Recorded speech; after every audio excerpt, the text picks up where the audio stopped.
Good afternoon, hockey fans. Welcome to the Ohio Health Ice House in downtown Columbus. This is it. The Division II ACHA Men's National Championship is here, and it's the Lindenwood Lions taking on the Florida Gulf Coast Eagles. Andrew Shapiro joined alongside Sean Bretherick. And Sean, this is a game that has a buildup of epic proportions. It really does. Going into this final game, Andrew, this was not exactly the matchup that a lot of people had predicted. Lindenwood being able to win a pool that included the national number one coming into this one, of course, being the Penn State Ice Lions. Penn State went 0-3 in that entire pool. It was down to UMass and down to Lindenwood near the end, and Lindenwood was able to break through and then was able to win against Northeastern in order to get to this point. Gulf Coast, they were able to really run through their entire pool in their sense. Adrian, Northern Colorado, William Patterson, respectively, and then did it again against New Hampshire yesterday. Absolutely, and Florida Gulf Coast knocking off the national number 2 as the national number 3. Lindenwood getting here by way of a defeat over the national number 1, which really goes to show the complete and utter parity this league has to offer, especially in a tournament like this. Yeah, absolutely. You never know when you come in to a national tournament. You have a lot of your top teams that you think look pretty good. You talk about maybe, for example, like a Lindenwood Belleville the last few years.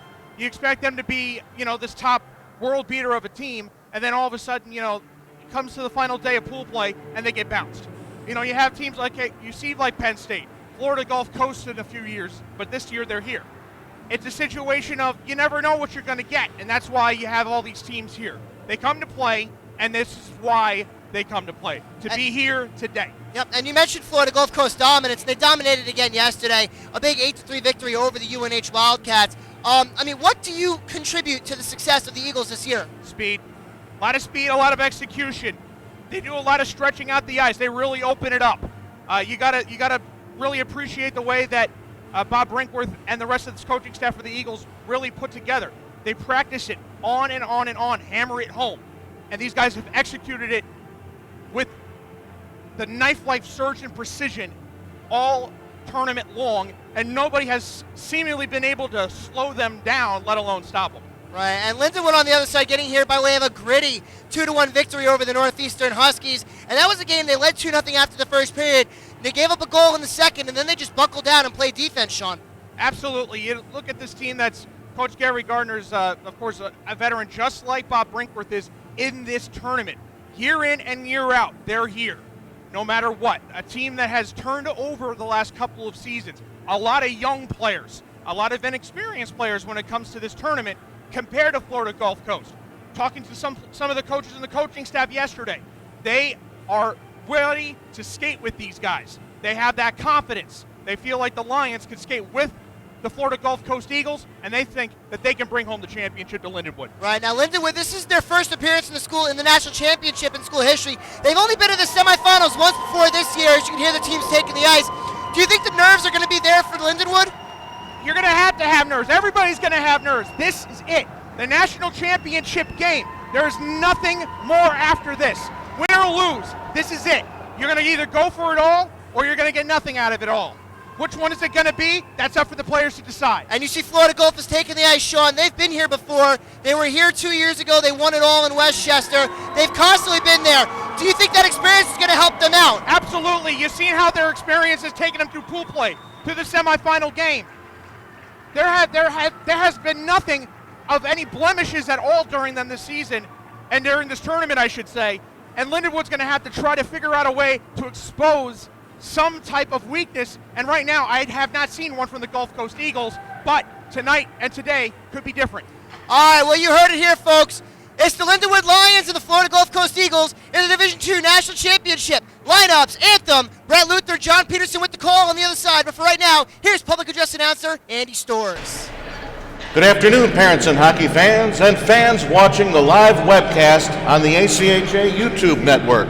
Welcome to the Ohio Health Ice House in Columbus, Ohio, for the 2018 American Collegiate Hockey Association Men's Division II National Championship Tournament, hosted by the Greater Columbus Sports Commission, the Columbus Blue Jackets, and the Ohio Health Chiller Ice Rinks. 4 days ago, 16 teams began their quest to achieve a national championship. And today, after many hard-fought battles, we're down to the final 2 teams remaining in that quest to to win the ultimate prize in men's ACHA Division II hockey, the awarding of the National Championship Trophy to today's victor. Our final two teams standing for today's championship game, on the visiting bench, the number 3 seed from the Central Region, the winner of Pool B, the Lindenwood University Lions. And on the home team bench, the number 2 seed from the Southeast Regional, the winner of Pool C, the Florida Gulf Coast University Eagles.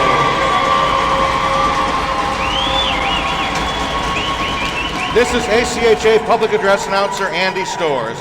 Let's begin our festivities this afternoon by introducing the starting lineups for both teams, beginning first with the visiting team bench, the Lindenwood University Lions. In goal, a sophomore from Washington, Missouri, number 1, Josh Martin. On defense, a sophomore from O'Fallon, Missouri, number 17, Michael Schrader. On defense, a senior from Chesterfield, Missouri, number 22, Jake Wind. At center, a senior from Stockholm, Sweden, number 18, Christopher Lowenheim. At left wing, a sophomore from St. Peters, Missouri, number 20, Alex Kleisner. And at right wing, a sophomore from St. Charles, Missouri, number 10, Nick Schnell. The head coach of the Lions is Gary Gardner. His assistants are Rocky Alberti, James Lambert, Rick Troutwine, and A.J. Gross. The general manager is Mark Abney, and the trainers are Abby Miller and Mark Snow. And now let's meet the starting lineup for the home team bench, the Florida Gulf Coast University Eagles.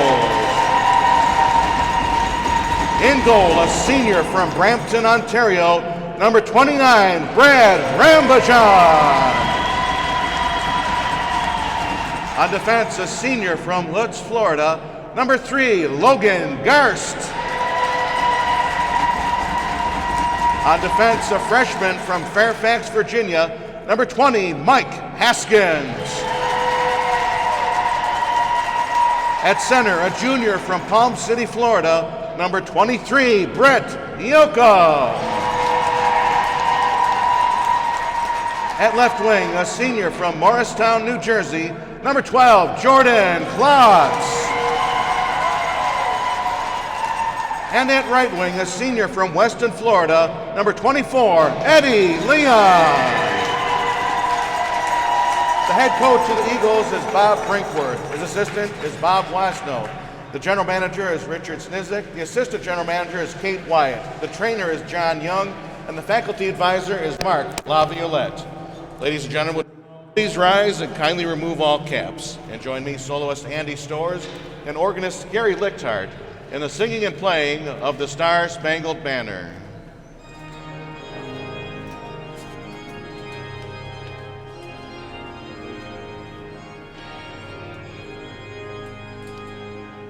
Oh, say, can you see by the dawn's early light what so proudly we hailed at the twilight's last gleaming, whose broad stripes and bright stars through the perilous fight o'er the ramparts we watched were so gallantly streaming, and the rocket red flare, the bombs bursting in air, gave proof through the night that our flag was still there.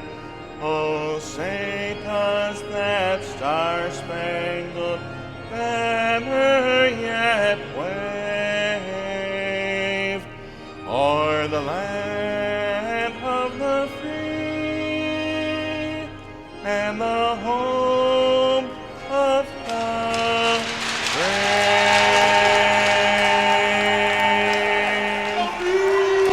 And with that, we will start the festivities, the national championship game here from the Ohio Health Ice House. Brett Luthner, John Peterson here with you. As you see the officials at center ice, the referees Will Glick and Brett Wallen.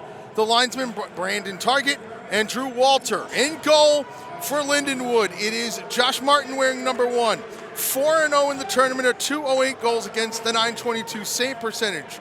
Brad Ramjan on the other end, 3-0 in the tournament, a 167 goals against, a 939 save percentage. Florida Gulf Coast, the home team for this game, in the white jerseys, trimmed in blue and green, going from right to left. Lindenwood in the black jerseys, trimmed in gold. They're going left to right. Well, JP, all that's left is to play hockey. Yeah, one more game, and this is it. Puck dropped, we are underway. One thing to look at, Lindenwood, very proud of what they can do in the face-off circle. Florida Gulf Coast wins the first draw and into the Lindenwood zone. A shot goes across the crease. Near side, Jordan Klotz, number 12. Put behind the net, now set up. Eduardo Leon, number 24.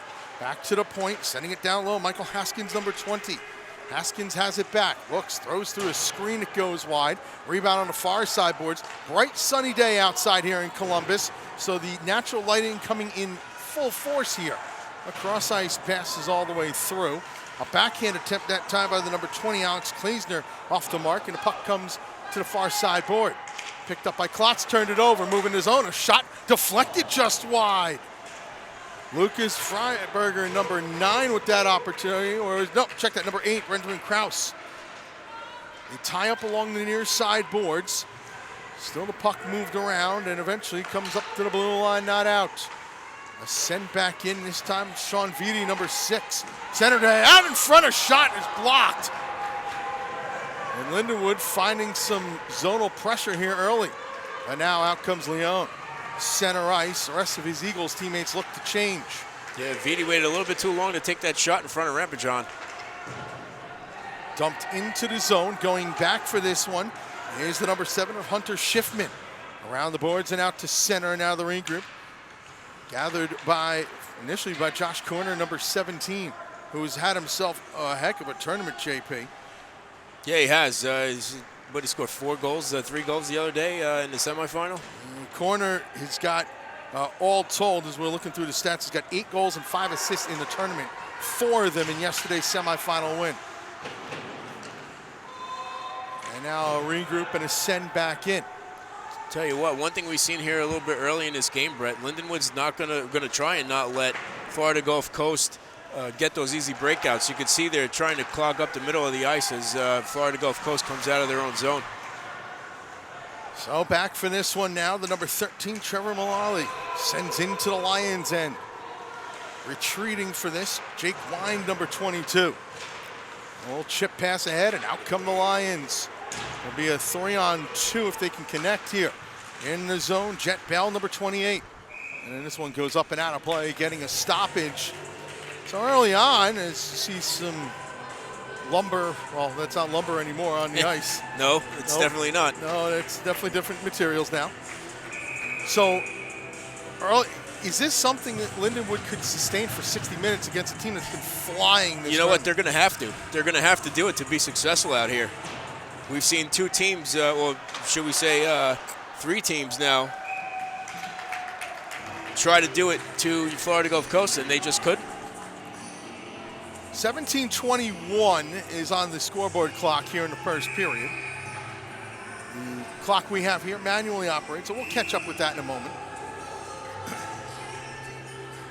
Oh wow! But it does give some of a representation of what's going on left in the period. There's a shot that goes wide, and early on, it's been a lot of zonal pressure in the Florida Gulf Coast zone.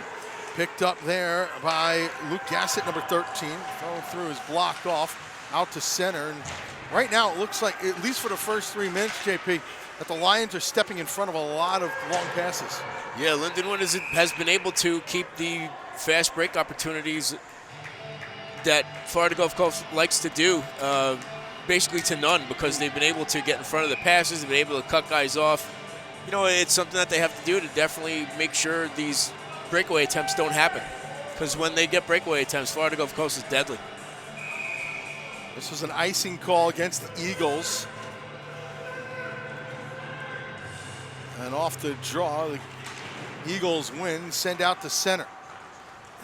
Both teams do well. Oh, there's a turnover, and not able to capitalize is Jack Laviolette, number 4. A backhand pass out to center. Both teams do very well in the face-off circle, and they have done so all weekend long. So it's definitely something that we are keeping an eye on as this game goes on. Now move out to center, the Lions ahead with it. An onside play in the zone is Alex Kleisner, number 20. Puck goes along to the blue line. Big collision at the blue line. A penalty call coming up, and it's going to be against Lindenwood. Yeah, it looks like number 17, Michael Schrader, is going to be going for Lindenwood here. Tripping will be the call.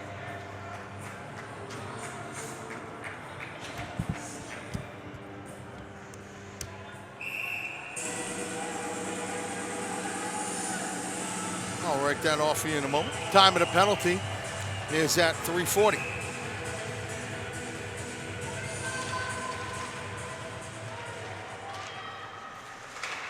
So off the draw, puck comes to the near side corner, right in front of your broadcast screens here. Around the boards this goes. And now the Lions get it and send it all the way down. In this tournament, special teams so crucial. In this tournament, Lindenwood killing them off at 84.6%. Florida Gulf Coast, 33.3. They've connected 1 out of every 3. Second best of all the tournament teams. Tied for first along with Lindenwood. Both of them have converted 33% of their power plays. One thing we will have to watch, though, Florida Gulf Coast is really good at scoring shorthanded goals. Yes. They're not shorthanded now. They will be at some point today. You would imagine. It's sent all the way down. Ramjan leaves it aside. Coming back for it is Jacob Leonard. And now here's the wind-up. Cross-ice pass to the number 9 of David Wong. Wong trying to move in. Nicely ridden out by that time by Hunter Schiffman, number 7. And the Lions once again clear all the way down. And now here's a foot race. Moving in, a backhand pass, shot, it just hits the side of the net. Good opportunity that time, Nicholas Elliott, number 19. Work back to the point, then back down to Elliott. This all on an Eagles power play right now. Yeah, I'm sorry, Brett. The last couple of days we've seen the Florida Gulf Coast on the power play haven't been too successful. I'm telling you, their game is more of a speed game. And again, guys are having trouble. I don't know if the glare's bothering them coming in off of that wall of glass there, but they're having trouble picking up the puck on the other side of the rink. And this one comes up and out to center. And then to the far side boards, the Lions have again 2-1. Power play is over, hand pass, and we'll get a face-off inside the Lindenwood zone. 14-19, the clock is stopped the first period, and we'll get everything caught up a bit. No score, Lindenwood and Florida Gulf Coast.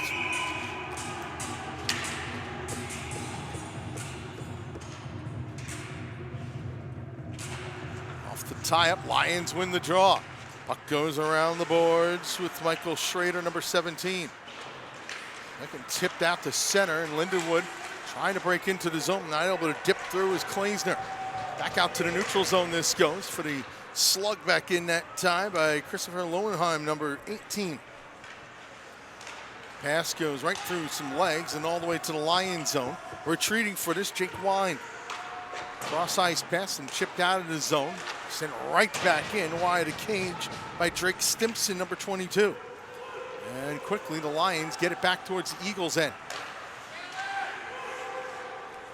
Skating ahead with this one and sending it into the zone. On a chip. Eagles trying to set up a forecheck right now. They might have a little success doing so. The turnover in the zone. Shot, just getting a piece of it was Carter. Rebound up and another shot missed wide. They battle for it behind the net. Checking out Carter Martin, I should say. Looking at the wrong side. Out to center and quickly back in. And yeah, the pressure's now ramped up. Centering pass in front. Save made. The rebound sits loose in the slot. Score! On the doorstep Stephen Noyes, 1-0 Eagles. And there you go. As soon as I was about to say, it looks like Florida Gulf Coast going to have trouble generating some offense here. They come out and score.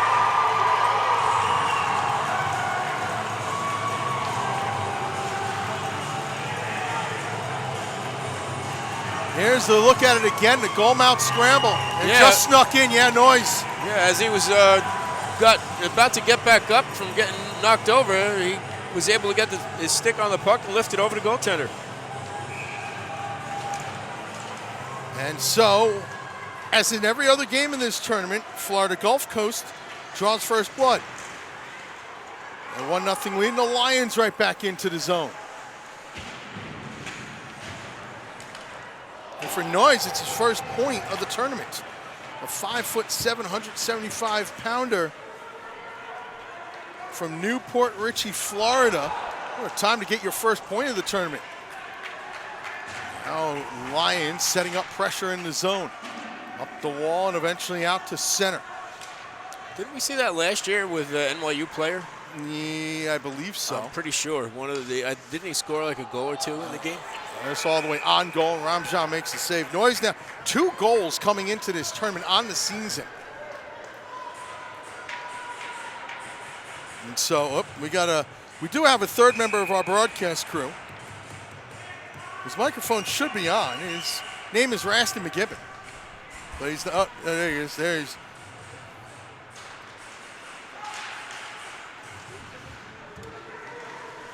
He'll be joining us shortly. As this one rolls on goal.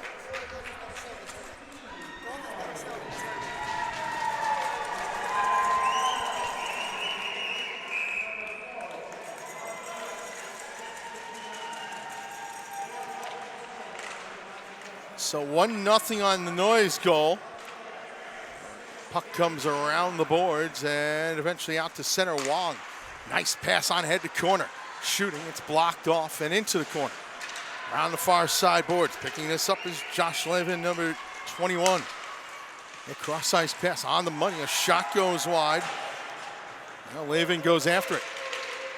Out to center ice for the flip back in. Ian Preck, number 4. Loose puck comes to center. Gathered by Wind and sent into the Eagles zone. No icing on the deflection.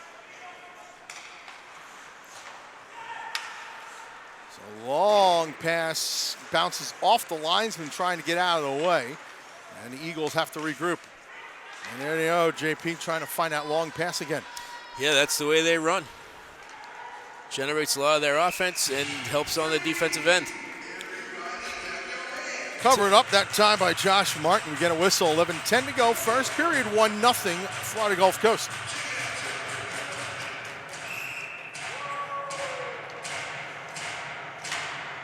Tell you what, Brett, this Lindenwood team, if they can stay together here the next couple of seasons, they're going to have a good squad. They got only 4 seniors listed on their roster here. Yeah. A lot of sophomores and freshmen. In the zone on side, moving through is Schiffman. Tried to put out in front, instead it goes all the way back to the point. Vidi's got it. Sends down into the corner, but white jerseys are there to send out to center. So the recoil for the Lions once more. Peeling out of a check Lowenheim. Sends a pass along, and the Lions trying to create something here. Nick Schnell, number 10. Eventually dumped into the zone. Sent along the boards, hop behind the net and into the corner. Schnell goes in on a forecheck. Still knocked out on a deflection in front. Save Ramjan, and he holds. And a couple of the guys, I guess, didn't hear the whistle. Were jostling for position still. Yeah, that was 18 Christopher Lowenheim in front of the Florida Gulf Coast net. Didn't want to move.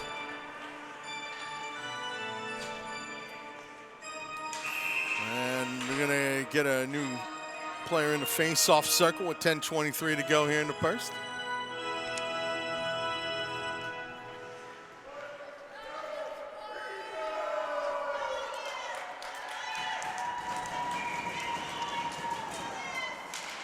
Off the tie-up, Lions control. A shot save, Ramjan. Rebound behind the net, gathered by Ennis. Ty Ennis, number 26. A shot from the point, deflected just wide. Behind the net, Ennis sent it in front, a bouncing puck, still scrapped for. Finally, Laviolette gets a hold of it. Couldn't clear the zone, though. Tie up sent around the boards. Logan Garsh, number 3. First time we've mentioned him today. He hasn't had much of the play on his side of the ice thus far. He's got the puck now. Pass up ahead, deflected in, but into the netting, getting a stoppage of play with 9:50 left to go here in the first period. And we just got to make sure that they know about the media timeout, and they don't. Yeah, they do. Yep, no, they don't. So media timeout here with 9:50 to go in the first period. Eagles on top, 1-0. The 2018 ACHA National Championships are brought to you by Aries Sportswear, the official merchandise sponsor of the ACHA. Howie's Hockey Tape, the official hockey tape of the ACHA. And by the Three-Legged Mare, located right in the heart of downtown Columbus.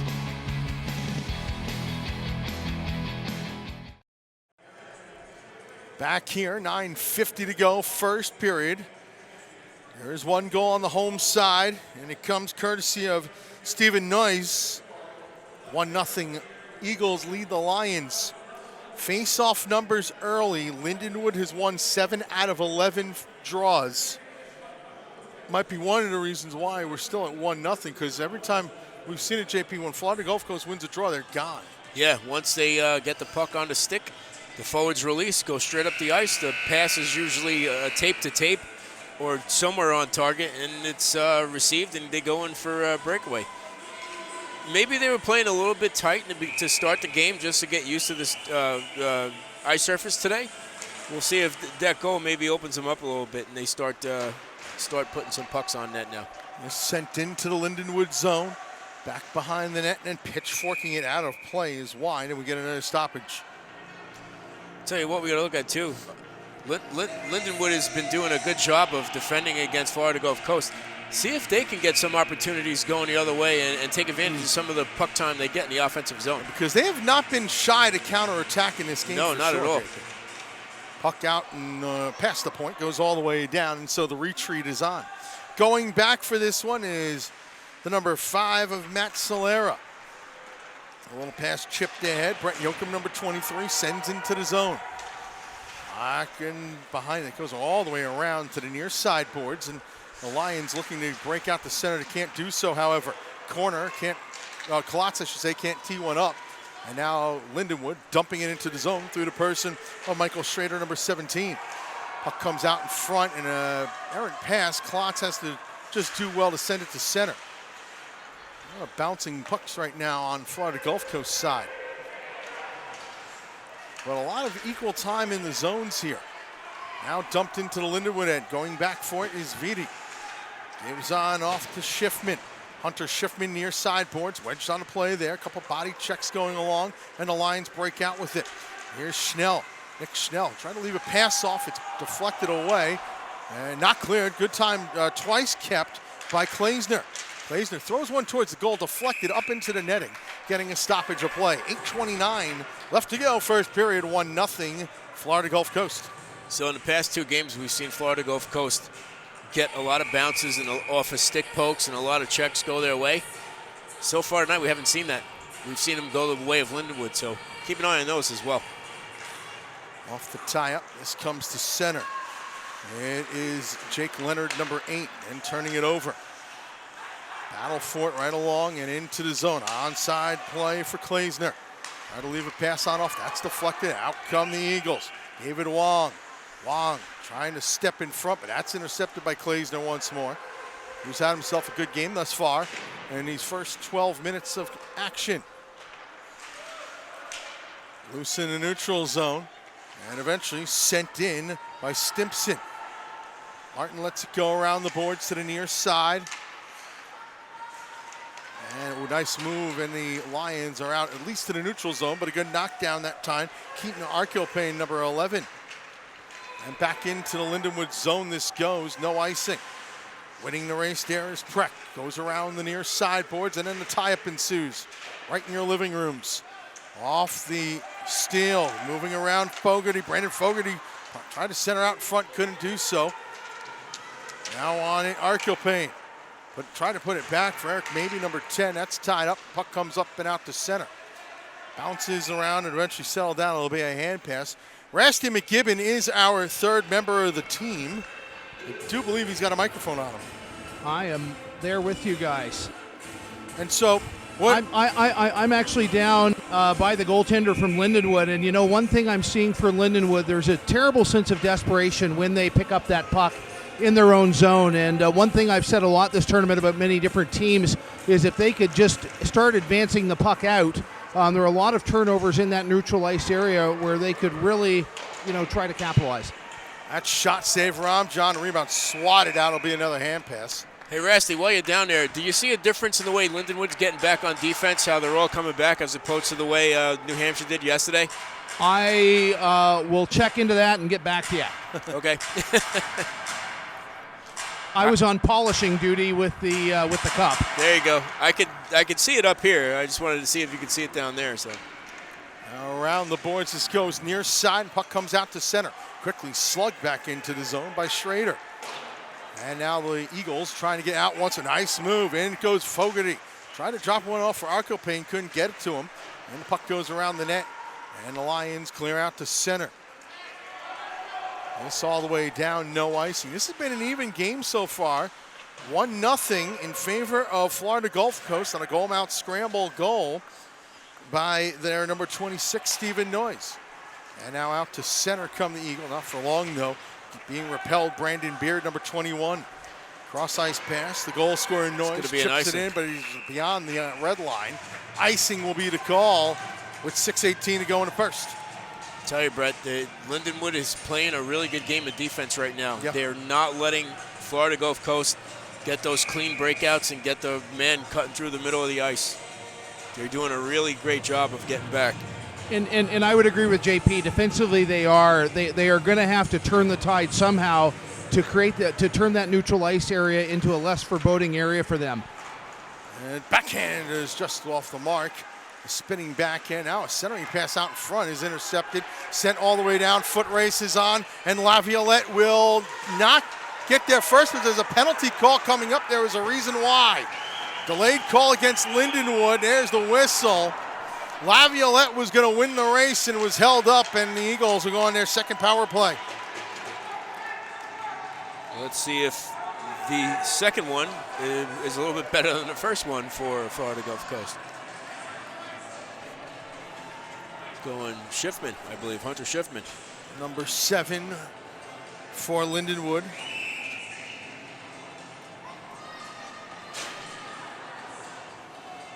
.14:05 time at a penalty. And so the Eagles 0 for 1 on the power play will get their second. And win the draw. Start to set up. Playing catch along the near side right now. Down low and pulling up is Leon. Eduardo Leon tries to spin out of a check. He's pressured tightly there. Worked out to the point for maybe. Back down for the number 23 of Brett Yoakum. Still worked around this near side boards. Nothing getting across right now. Now a chip down low, save made, and then we get a whistle. Stopping play. Referee lost sight of the puck there. Thought it was frozen, but it was still open on the side of the goaltender. Still a minute 27 to go on the power play for Lindenwood. Of course, Rasty McGibbon will have an interview with one of the coaches here after the first intermission. As is our custom here at the ACHA Division II National Championships. So glad you can join us here on the ACHA Network. Brett Luthner, John Peterson, Rasty McGibbon, ringside. Andrew Shapiro and Sean Bretherick will be on the studio duties once more. Out at the point, a wrist shot through a screen, missed wide. The rebound goes into the far side corner. And again, just calmly gathering are the Eagles. Maybe. Sends down low. Leon tried to shoot a sprawling block that time by the number 17, Michael Schrader. It's still under him. They scramble for it still. A shot never gets off. And another one blocked and sent all the way down, that time by Lowenheim. And there's a good example of the desperate defending Lindenwood is going through, especially on the PK now. Into the Lindenwood zone and a pull-up. At the point, Leonard. Cross ice for the hold. Solera sends down low in the far corner. Waits, gets the pass back. One-timer deflected wide. Rebound near corner for Josh Corner. Puts back out to the point. Maybe through a screen, deflected to the near side again. Corner behind the net. Gives it to Wong. David Wong now gives a pass on off. Eventually, Corner's got it. Seconds tick off on the power play. Shot on a nice pad save made by Martin. Rebound in the far corner. And the power play now over. Florida Gulf Coast 0 for 2. This off the half boards and takes a funny hop, but a diving attempt gets it out to center and moved along further. A long shot just off the boards practically. It's just missed. And back out to center this goes. So the gather once more. Into the Lions zone. And Lindenwood gathers. Off the far side boards, intended for Jet Bell, couldn't find him. Back into the zone. Final 3:20 of this first period, 1-0 in favor of Florida Gulf Coast. Center ice dump in. Ramjan sets it up behind, leaves it off for the spin around the boards by Stimpson. And now has to go back and get it again. And I do want to point out that was an excellent example of what I was talking about. Lindenwood taking the puck out through the neutral zone, dumping it in, and actually regaining it with an offensive chance. Here comes the skate out the other way. 2-on-2 essentially, 3-on-3 with help. And Stimpson has it back once more.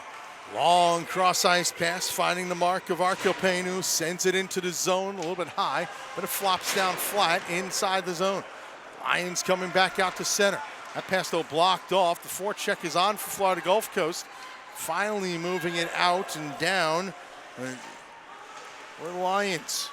The tie up on the far side. Bell was pressured that time just a moment ago. Dumped in by Garst around Martin's cage. Far side boards. Noyes gets tied up and knocked down by Vitti. Now it's a 2-on-2 stick battle and we get a whistle.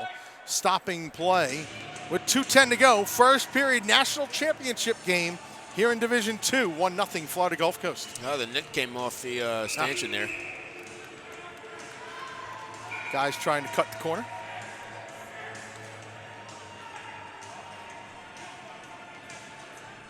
Face off to the left of goaltender Josh Martin. And off the draw, it's going to be controlled by Lindenwood. This flipped up and out to center, a bouncing puck. That the Lions will skate ahead, 2-on-2, 2-on-4 now. A shot off the mark to the near sideboards. Picked up by Laviolette, trying to send it around, couldn't do so. Back behind the net this goes. Gathering is Garst. Tries the far side, finds Noyes. Noyes center ice and a dump in. Martin directing traffic for where the puck's gonna go. Schrader, a backhand pass. Eventually he sent nice 90-footer up the center ice and dumped into the Eagles zone once more. Near sideboards, trying to control Yoakum. Out to center, the gather. The chip in is blocked off. Leon moving in. Leon, good sweep check that time by Schrader. Leon sends down low. And another one even further. Back to the point, Solera. Wrist shot well off the mark. Was looking for a deflection. The gather, and this is the one thing you don't want to do against this team. Stick handling your own end of the turnover. Klotz's shot was blocked.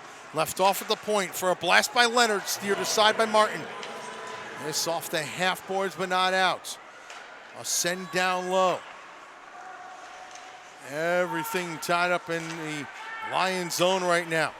At the point, Leonard sends in. Leon further, trying to get it to Klotz, couldn't do so. Sent back out to the neutral zone. Wall pass on for Solera. Solera puts it back around the boards, and Florida Gulf Coast will try to wind this one up. That outlet pass is intercepted and chipped right back into the zone. Hard forecheck being put on that time by Klaesner, but the Eagles come out to center. Wong moves in, gets bumped off the play. Puck still in the neutral zone. Now moved ahead, poked out. Now rush for the Lions. Near side, moving in is Bell. Centered in, a rising shot gets the glass. 5 in the period.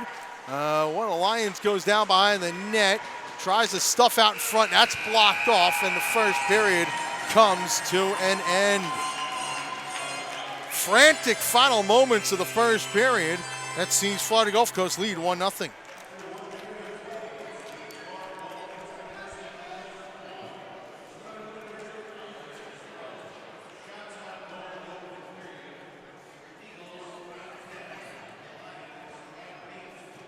Ten to 8, the shots in the first period in favor of Florida Gulf Coast. Most importantly for Florida Gulf Coast, the advantage on the scoreboard is 1-0. Yes, but compared to what we've seen in the past, just 1-0. That's good for Lindenwood. Yeah, it's very good for Lindenwood because Florida Gulf Coast has had some roaring starts in this tournament. As we were Rasty McGibbon to go ice level with one of the coaches. He's ready now. Okay, here we go. Rasty, take it away. We're asked to begin with Coach Gary Gardner. You guys down after one. Tell me about how you feel about you guys playing the first. Oh, I like their play. I really did. There was a couple rushes there that they got on them down. A couple power plays their way. They'll come back to us. We just got to work hard. I like the way we played for sure. Speaking about 2 power plays, how do you feel about your opportunities offensively? Oh, we had some good action around their net. Their goalie is moving side to side. We got some action for sure and some screens in there. We'll get back on the forecheck and get back after it. They do tend to put a lot of pressure through the center ice area. How do you feel that transitioning through? Are there any adjustments you'd make? No. We'll take our game. We do the same thing. We're gonna come right up the gut to them too. So we're fine here. Thanks very much for this, Coach. Good luck at 40. All right, thanks, sir. All right, thank you very much, Rasty and Coach Gardner. We'll take a timeout. Andrew Shapiro, Sean Bretherick will have your intermission when we come back. 1-0 Florida Gulf Coast after 20 minutes here of the national championship game. My name is Kelly Lorenz, and I'm the Team Store Specialist here at Aries. AriesTeamStore.com is our solution to helping coaches put together spiritwear sales and fundraising. My name is Adam Walters, and I'm the head boys and girls track coach at Olentangy Orange High School. The fundraising feature of AriesTeamStore.com is nice because you can add $1 or $2 to every item, and then if you have 100 kids and they all buy one item, you just made a quick, easy $100 or $200. It's effective and simple, easy to use, and you get great apparel.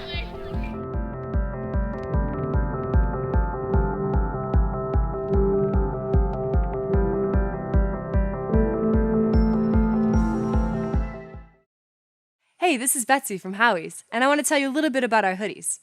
They're made with a polyester and pre-shrunk cotton blend, which means they're not going to shrink down on you. They're really thick and super soft on the inside.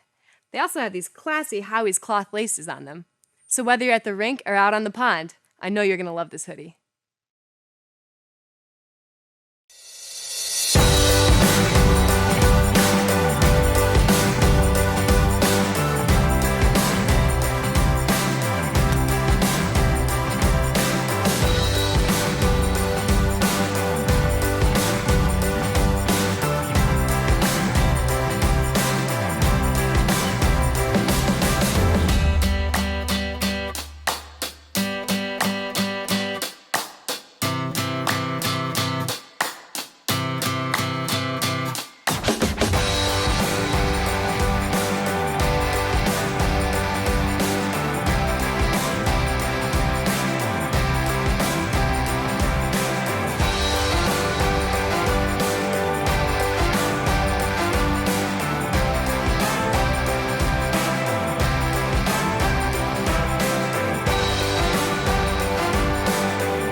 My name is Kelly.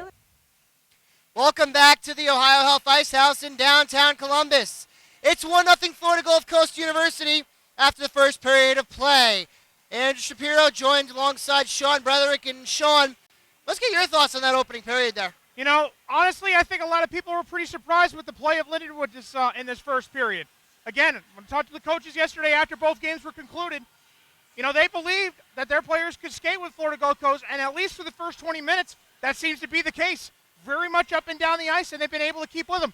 Absolutely. Florida Gulf Coast has not trailed in this tournament. They've scored the first goal in all 4 of their games and now 5 today. But Lindenwood really the first team that looks like they can really keep up with this high-powered Eagles offense. The only thing that Lindenwood was unable to do was stay out of the box in that first period. A couple of power plays really hurt them. One of them was unfortunately the one that put them down 1 early on. But to me, I think really they've been playing a nearly flawless first period. Again, just as long as you stay out of the box, they should be okay going the rest of the way through. It's just all about an endurance. It's all about the question of endurance for the Lions the rest of the way. Yeah, we know Lindenwood's played a tough game. They played a tough game yesterday. They haven't really had any really easy games outside of the win against Penn State. But you heard Brett and JP talk during the game about faceoffs and how crucial those are. And we kept track of faceoff numbers for you this time around. First period, Lindenwood actually very narrowly beat the Eagles 55% to 45%. 11 out of 20 for the Lions, 9 out of 20 for Florida Gulf Coast, Sean. That was a note that we also talked about with the coaching staff, but we talked to both coaching staffs, of course, after the both games were concluded about what it's going to be like here for today. But when we talked to Lindenwood's coaching staff, that was something that they really pressed home to us when it came to that. The face-off dot, the win at the face-off circle, is the biggest thing you can do. The biggest thing you can have. Puck possession is key, and having that first and foremost is the most important thing. And Lindenwood has driven that home. So far right now, it's been just a little bit in their favor, and as long as they keep that going, and once again, as long as they can keep their legs moving the way that they have been all the way through, this could get interesting. Lucas Freiberger led the way among all players in the faceoffs at a 75%. Best centerman for the Eagles was Brett Yoakum at a 57%. And you talk about standing tall, Josh Martin, the sophomore, has just been absolutely outstanding all tournament for the Lions. Yeah, he's done what he's needed to do. He hasn't had to make the flashy save, but if he's needed to, he's made the big one. He hasn't needed to make all of these wacky acrobatic saves going from left to right or anything like that. We did see some saves with the blocker, some saves with the pad, and maybe a glove here and there. But Josh Martin has been able to make the saves, he's kept his composure, and the Lions are only down by 1 really because of it. He's been very solid on. Yes. Very quickly, look, what do you see from Brad Ramajan? Very quickly. You know, again, it's just, the same thing. He's been able to make the saves that he's need to make, but Lindenwood's got to try to give him some more shots, challenge him a little bit. All right, we'll step aside for a brief timeout. When we come back, first period highlights. Again, it's 1-0 Eagles after the first period of play. This is the ACHA Division II National Championship here on the ACHA Hockey Network.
It's the feeling you get when it all rushes back.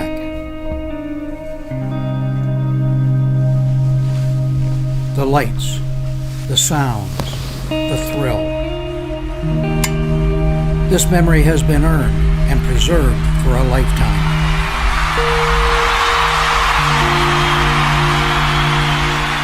Every ring has its story.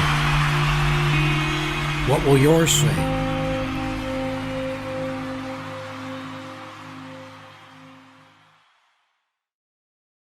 Hey, this is Jason with Howie's Hockey Tape, here to tell you about our top quality polo shirts. for any occasion, whether you're out on the golf course or out with friends. Our dry fit polo will keep sweat away from your body and keep you on your game. Stay dry, cool, and looking good with your Howie's polo. Welcome back to the 2018 ACHA Division II National Championship on the ACHA Hockey Network. First period highlights. Let's go through them now, Sean.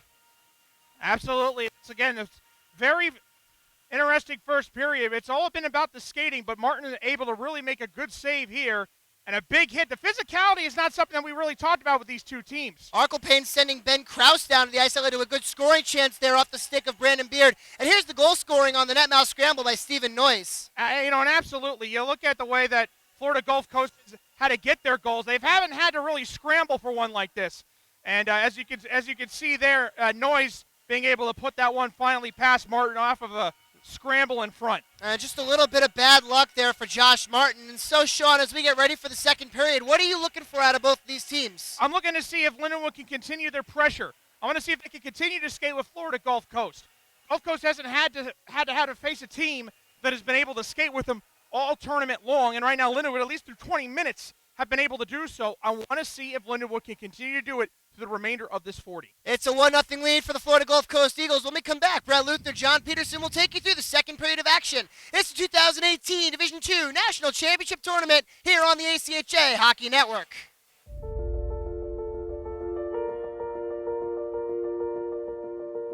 It started with land and a grand plan to build a university, protect biodiversity, shape engineers and pioneers, explore frontiers and spark careers, and serve local regions through the work of collegians to chase dreams, cheer teams, teach, share, improve, and prepare to bring minds awake and give back more than we take.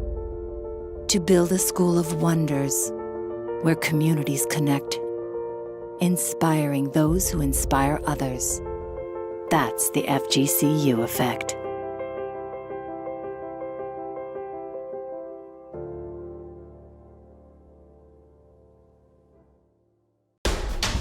For over a century, Columbus has had an appetite for sports. As our city grew, so did our ravenous hunger for more. More sports, more of the time. And not just the mainstream, we wanted it all. A sports city founded on determination, focus, strength. We were never mediocre, and to this day, we never settle. We're a bunch of sports-crazed, competition junkies dying to sink our teeth into whatever game, match, tournament, league, or season thrown our way. You see, Columbus is full of passion. Passion for all that sports embody. Hope, challenges, progress. As we continue our journey to be one of the world's best sports destinations, it's clear Columbus has no off-season.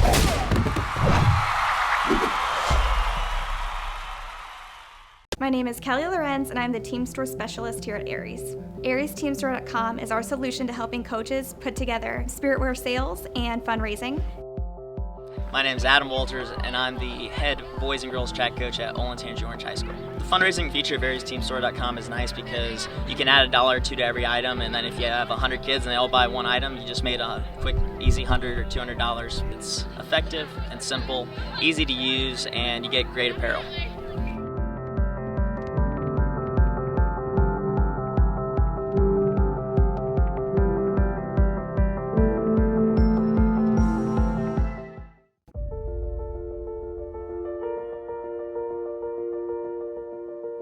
It started with land and a grand plan to build a university, protect biodiversity, shape engineers and pioneers, explore frontiers and spark careers, and serve local regions through the work of collegians to chase dreams, cheer teams, teach, share, improve, and prepare to bring minds awake and give back more than we take.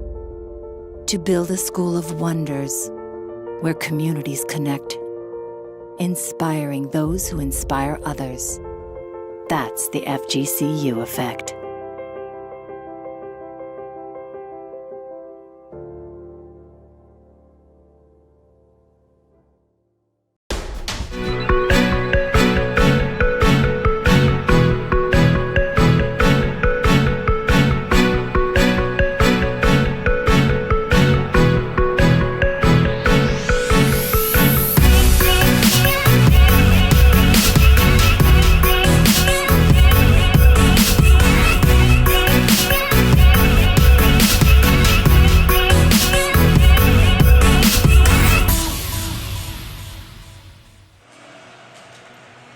That's some of the sights and sounds here through the first 20.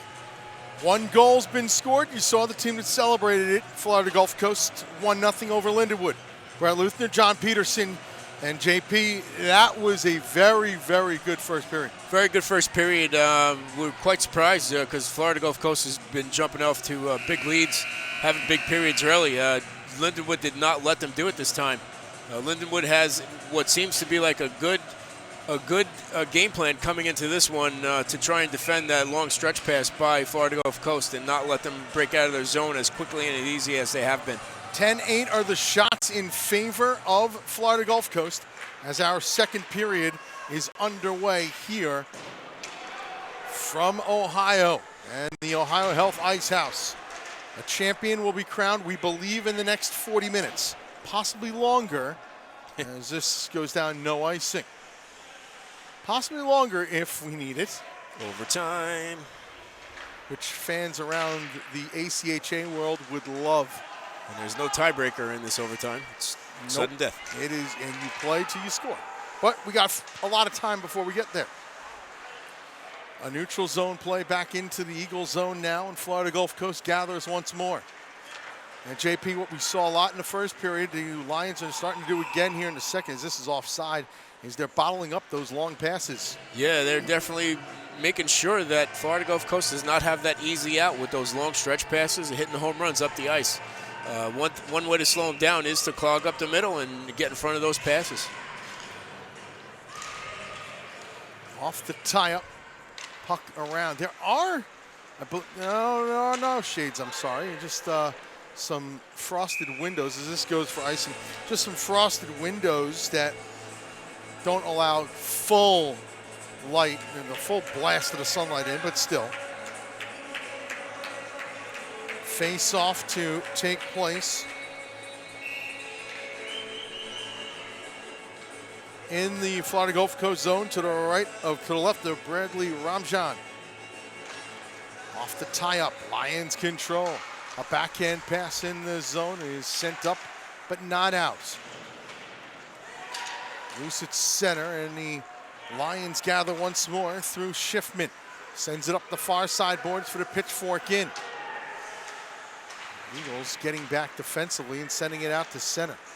That pass again intercepted. Trying to backhand along was Malali, and now the retreat once more. Wong having trouble stick handling. Eventually gets it off to Solera. And this is all right now bottling up Florida Gulf Coast. They cannot get the legs going as much as they want to. Turnover. A blast or glove down by Ramjan, and he holds on. Off the shot from Ben Krause. Rasty McGibbon is down at ice level. One thing I would say is that early on it does appear that Lindenwood is doing a better job of blasting those pucks in from the neutral zone. Due to the speed of Florida Gulf, they are really going to have a man on his horse getting in there to win those corner board battles so that then they can turn that into offensive opportunities. Off the tie-up, a penalty call coming up, and it's going to be against Florida Gulf Coast. Wrist shot blocked off Martin to the bench, but he'll not get there in time. As the whistle is blown, we have a high sticking call and a power play for Lindenwood. Drake Stimpson, number 22, is going to get the penalty here. 1:51 time of the penalty.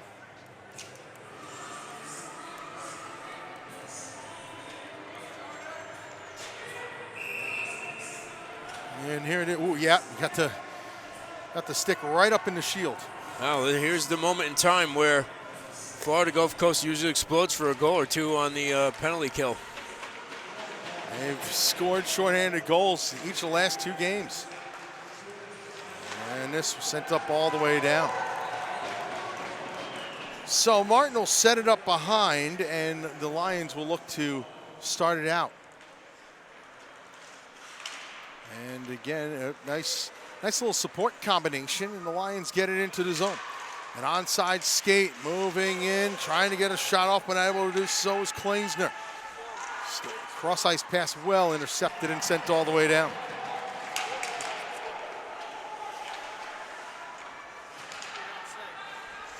And so the wind up and the skate out. Going in is Bell. Chet Bell slams on the brakes to the near side boards. Cross ice pass eventually bounced over a stick as it took the hop off, and Gassett has to retreat. Goes across for Wind. Gassett and onto the stick of Schrader. Dump into the zone. First one there, Logan Garst.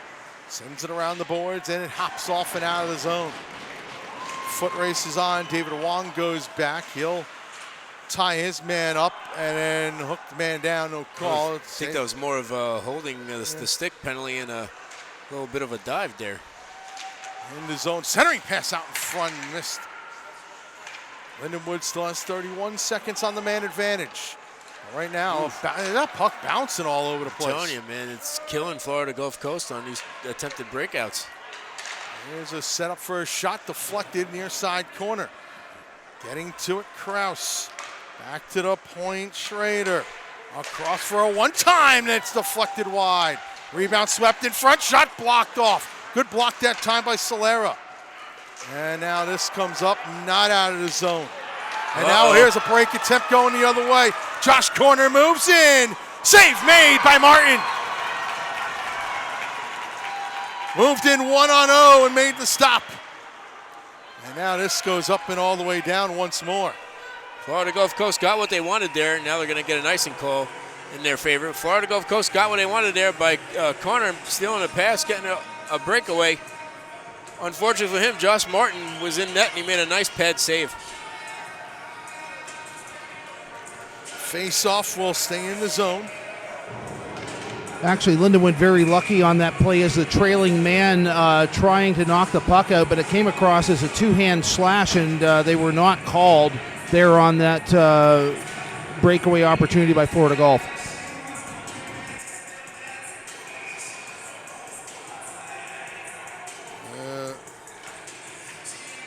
Face-off is controlled by the Eagles. Power play now over. Lindenwood 0 for 1 with the man advantage. Florida Gulf Coast 0 for 2. Puck put behind, and Arcopane tries to weave his way out in front. Not quite able to do so just yet. The check is put on. Puck now picked up by Sean O'Meara, number 18. Goes to the near sideboards. To look back out to the neutral zone on a deflection. Quickly spinning it back in is Eric Maybe. Maybe around, takes a look, sharp angle shot, save made. Rebound, a sharp angle shot again by O'Meara, saved and then slugged all the way down. This will be icing on a foot race, yes. As winning the race, getting the nice angle was Drake Stimpson. Yeah, he had a fortunate bounce of the puck that went from the right side of the rink to the left side of the rink that he was on.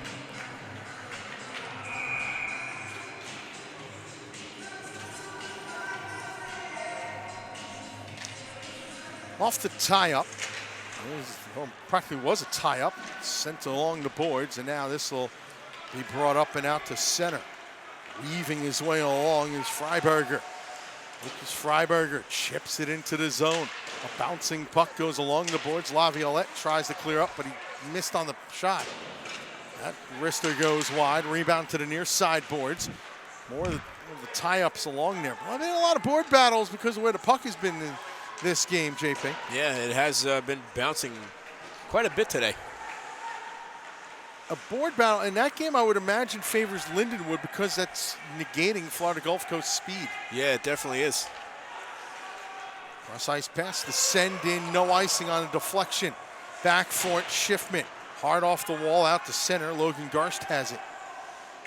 Garst flips a pass on ahead in the zone onside. Beard. Beard tried to feather a pass through. It's deflected. Beard goes back and gets it. Laviolette tries to help out as well, and then this puck comes out to center.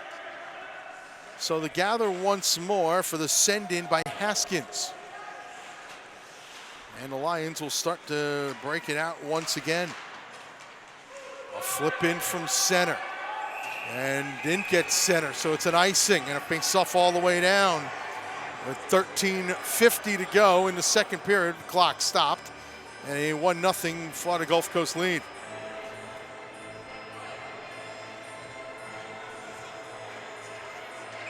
Lindenwood's got 6 guys out there.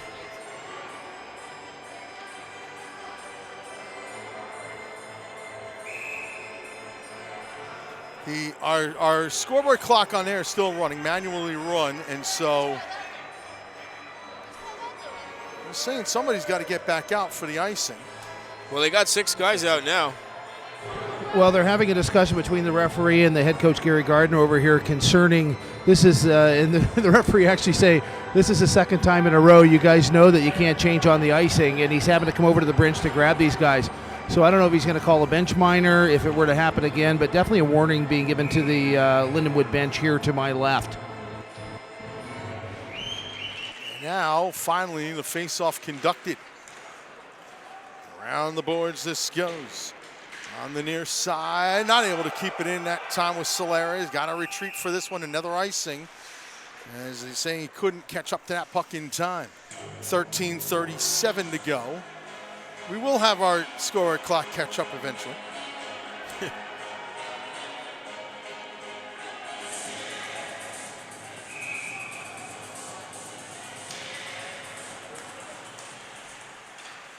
Off the tie-up, puck in the near side, far side boards, I should say, and then back out to center. Leonard has it. Give on ahead for the dump in by Klotz. Around on the near side. Control, now a pass down low, centering Yoakum. It's rejected right back to him. So he tries the point, and Leonard, his shot blocked down in front. Another one just off the mark. And now moving out is Kraus. Gains the blue line of the Eagles. No offside, they're saying. 13:05 to go in the second period. 1-0 Eagles. Again, Lindenwood doing a fantastic job of playing defense in their own zone, clogging up the middle, not letting Florida Gulf Coast take advantage of that speed they have and the zone time.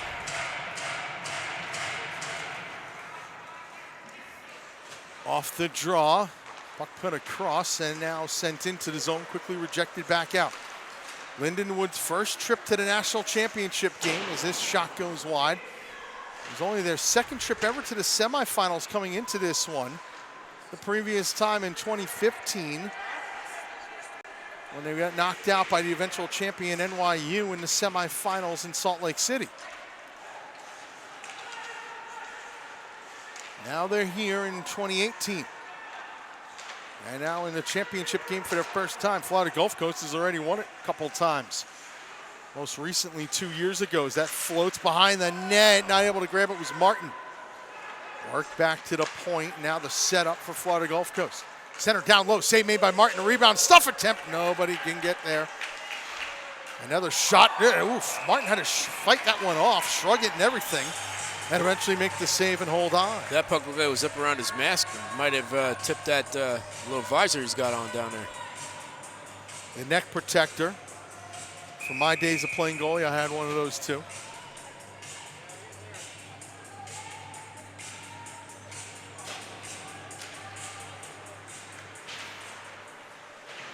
Off the tie-up, it'll be sent out of the zone. And now a whistle blown with exactly 12 minutes to go here in period number 2. Be blown for a hand pass, and the puck's going to come all the way back down into the Florida Gulf Coast zone.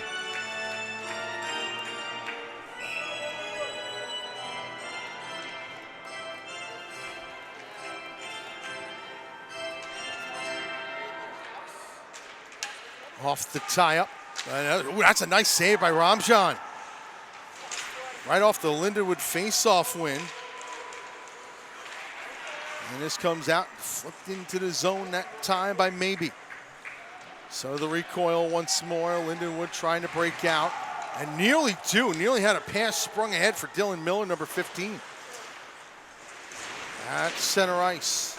Moved along and in a collision right at the red line before it's dumped into the zone by the Eagles and Brandon Beard. Set up behind, and now Lindenwood trying to work it out of the zone. A nice backhand pass is eventually cut off on a body check and dumped right back in. And so now Florida Gulf Coast, they're doing a similar thing. There's a long pass that's intercepted. They're having to do a similar thing, not able to use their speed because of how Lindenwood's been defending them. Sharp angle shot save made by Martin, and he holds on.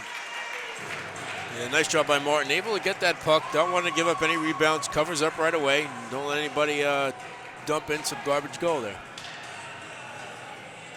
11:04 to go, second period in a 1-0 game.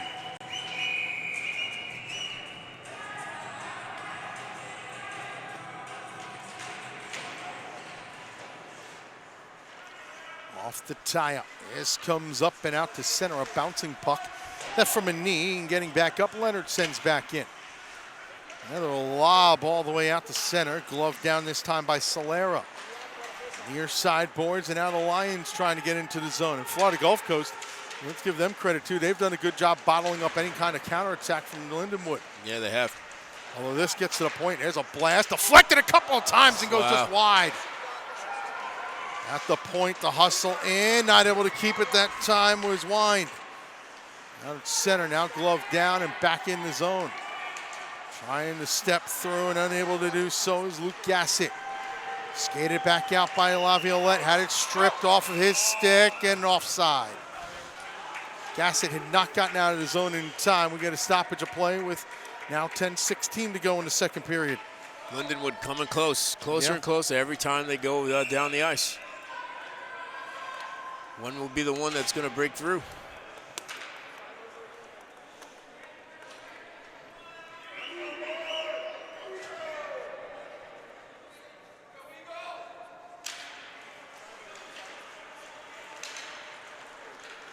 Into the zone this goes, near side and around. A lot of Florida Gulf players are just getting to the pucks now, realizing what needs to be done. All right, wrist shot easily gloved down by Martin, and he holds on. And then afterwards, a little get-together between Brett Yoakum and Luke Freiberger. We'll take a timeout here. 9:55 to go, 9:56 to go, second period. 1-0 Florida Gulf Coast here in the national championship game. The 2018 ACHA National Championships are brought to you by Barron's Championship Rings, the official ring vendor for all ACHA National Champions and Hall of Famers, and by Marathon, fueling the American spirit.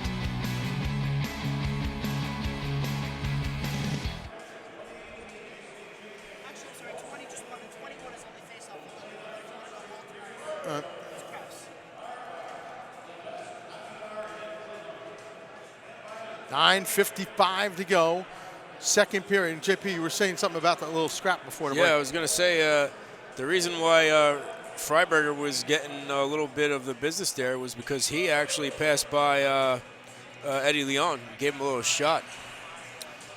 And I think Yoakum seen it and went back at him. Rasty McGibbon, ice level, sir. So I think, the message on both benches, from what I can tell, a pain away, is that I think Lindenwood seems to be very happy with their play in the second period. I think they really feel if they're able to maintain this level of pressure, it's a matter of time for Florida Gulf Coast. I think that they have to be happy as well. More time has been spent in this period in the neutral ice area, and I think for Bob Brinkworth, it's continue to do what they're doing and seem to be doing quite well. Onside play here. And a centering pass out in front. Ramjohn's got to cover it. Ramjohn, I should say, has got to cover it and get the whistle with 9:43 to go in the second. Yeah, Ramjohn definitely making sure he's keeping his eye on a puck. As we've seen during the tournament, there was an own goal scored against him. Yep. Through no fault of his own. Logan Garst spins and fires. That was the lone goal they allowed in the 5-1 win over William Patterson to clinch Group C. In a game that they held William Patterson to 18 shots on goal. Dumped into the zone. That's going to be gobbled up by Martin, getting a whistle at 9:32 to go here in the second. Yesterday against New Hampshire, they allowed 40 shots. They had such a big lead that they kind of sat back on it. Didn't really matter much. So face-off now to the right of goaltender Josh Martin. During the regular season, a 13-2 record, a 188 goals against, and a 935 save percentage. He's played well in this tournament again. Overall, including tournaments, he's 19-2, a 176 goals against, and a 938 save percentage. This off the boards and out to center. Gathered by Vitti. Cross ice pass, and a slam in from center, cross ice. Board battle ensues, and away goes Leon. He gets wedged off the play, but still chips the puck further ahead. Moving in and around the net is Klotz. Klotz puts out to the point. Shot blocked off. It was a measured one. That's still rejected. To the blue line, the hold in again. Initially by O'Meara, then comes out to center. Delayed offside. Everybody's got to touch up and now do so. But because of that, the Lions are able to get it out to the neutral zone. Glove down and moved ahead. An illegal play here after it was stick forward onto the tape of Lavin. Moving along and then a puck deflected out to center. So to regather once again and to send in by Schrader. It has been very close from the get-go. A Florida Gulf Coast team that has dominated their first 4 games. Not so this time. This comes to the neutral zone and then slipped into the zone by Mullally. A tie-up down low, spun around the boards on the near side for an opportunity out to center, and it gets there. Onside play, the move in, trying to split through, and able to do so, Dylan Miller. Back out, not out of the zone, still kept. Pass, good block there, active sticks all around. And back in the neutral zone go the Lions. With it now is Ennis. Ennis is offside. Gets knocked down afterwards. And we get a stoppage of play with 7:33 to go in period number 2. I think for Lindenwood, one thing that would be a tweak from what we're seeing, and again from first period into second period, their ability to gain the red line has improved dramatically. They're still trying to headman the puck up across the Florida Gulf blue line. So with dumping that in and sending forecheckers in, forecheckers are going to have to go in very fast, because one thing for the defensemen of Florida Gulf Coast, they do an excellent job of reversing that puck and really wheeling out of their own zone very quickly.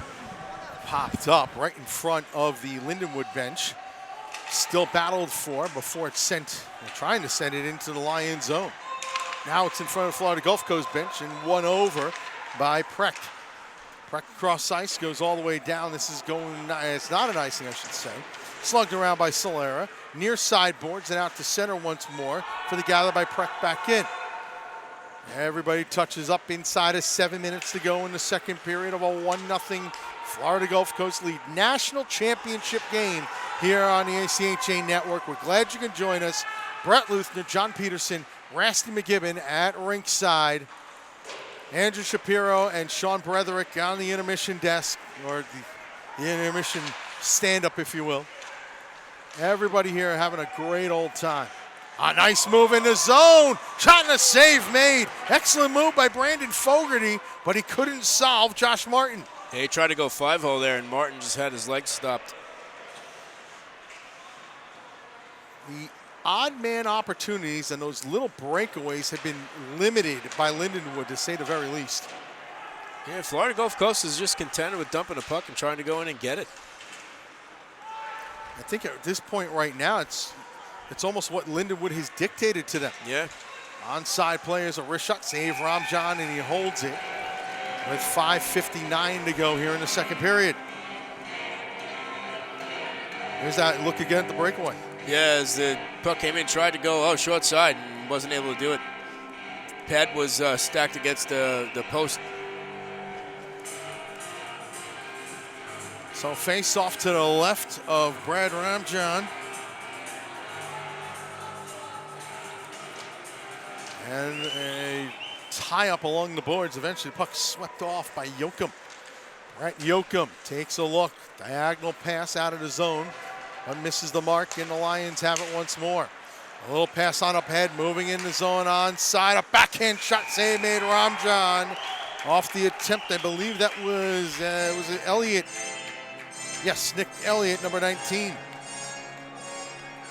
And one thing you can see what Lindenwood's doing now, they're getting a lot of people up close to the puck handler as the defenseman's trying to knock the puck out of the zone. Also, Lindenwood is keeping defensemen up closer. Oh, and here comes a penalty. Delay game penalty against Lindenwood. Rasty, you're down there. What was going on? Well, the referee was standing here in front of the bench, and the warning had been given previously, like I had mentioned to you, and I'm not sure exactly what the delay was on this one, but they had been warned previously. And so an unhappy bunch in there. 14-18, time and a penalty. Third power play coming up for Florida Gulf Coast. They're 0 for 2.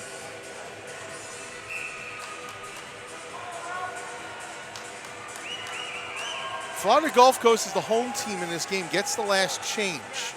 And it might have something to do with that, something to look at between periods. Back at the point and then sent along the boards. Now work down low. Garst at the point. Gets it back again. A wrist shot. Score! Logan Garst through a screen on the power play. 2-0 Eagles. Yeah, it was a beautiful shot by Logan Garst, not too high off the ice, able to beat Martin.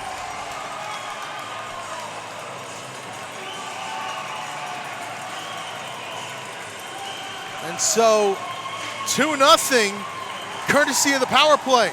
That's where the man advantage helped out. Here's the pass comes across. Garst picks it up, shoots it. Scored. Two Eagles standing around the net. Nobody really screening Martin. And at the rate this is going, it is a huge goal.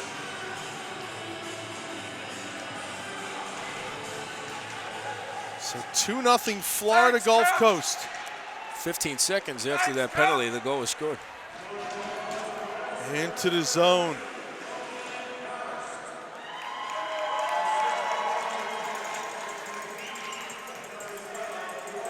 Out to center and then slugged back in. A bouncing puck that's eventually controlled onside. Schiffman. His shot wide of the mark, the rebound up and out to center. And then one man gets knocked down, and here come the Lions once more. A chip in, it's knocked off of a linesman, and the Eagles trying to come back out. Some bowling pins go down, and away goes Garst again. Garst in a 3-on-3. Dips around, centering pass in front is broken up. Oh, here's a little breakaway here. 3-on-1. 3-on-1 coming in. A centering pass just out of the reach that time. I believe it was Wine coming in to help out. Nope, wasn't Wine. It was the number 20 of Alex Kleesner. And his puck out to center. And a penalty behind the play.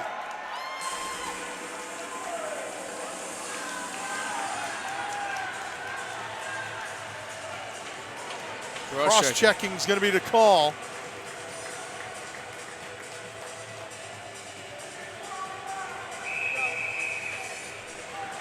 And the Eagles can really open it up here.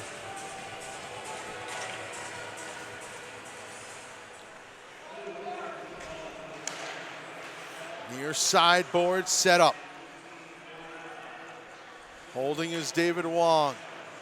Calling Solera, he's got it and then sends back low. Moving it around Mullally, puts down low Wong, back out Solera. Wrist shot, just missed the top corner. Off the post. Centering pass, one-timer goes wide. Now you're starting to see Florida Gulf Coast open up Lindenwood. Pass across, another one-timer off the mark. Crowd wanted a call, none given. Up top it goes to Leonard. Put down low the return pass to Leonard. Holds, fires, it's deflected. Back to Solera. Waits, steps. Pass it across and a one-timer missed on the doorstep. Corner was going for number 9 on the tournament and couldn't tee it up. Set up, here's a shot, score! It's Jacob Leonard, 3-0 Eagles.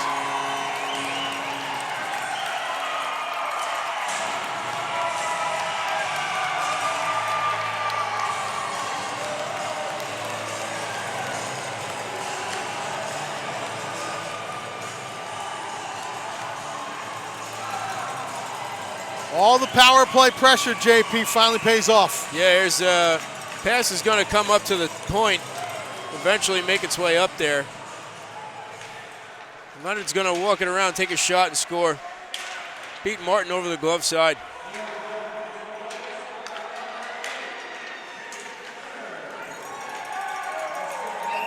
As this goes down for icing.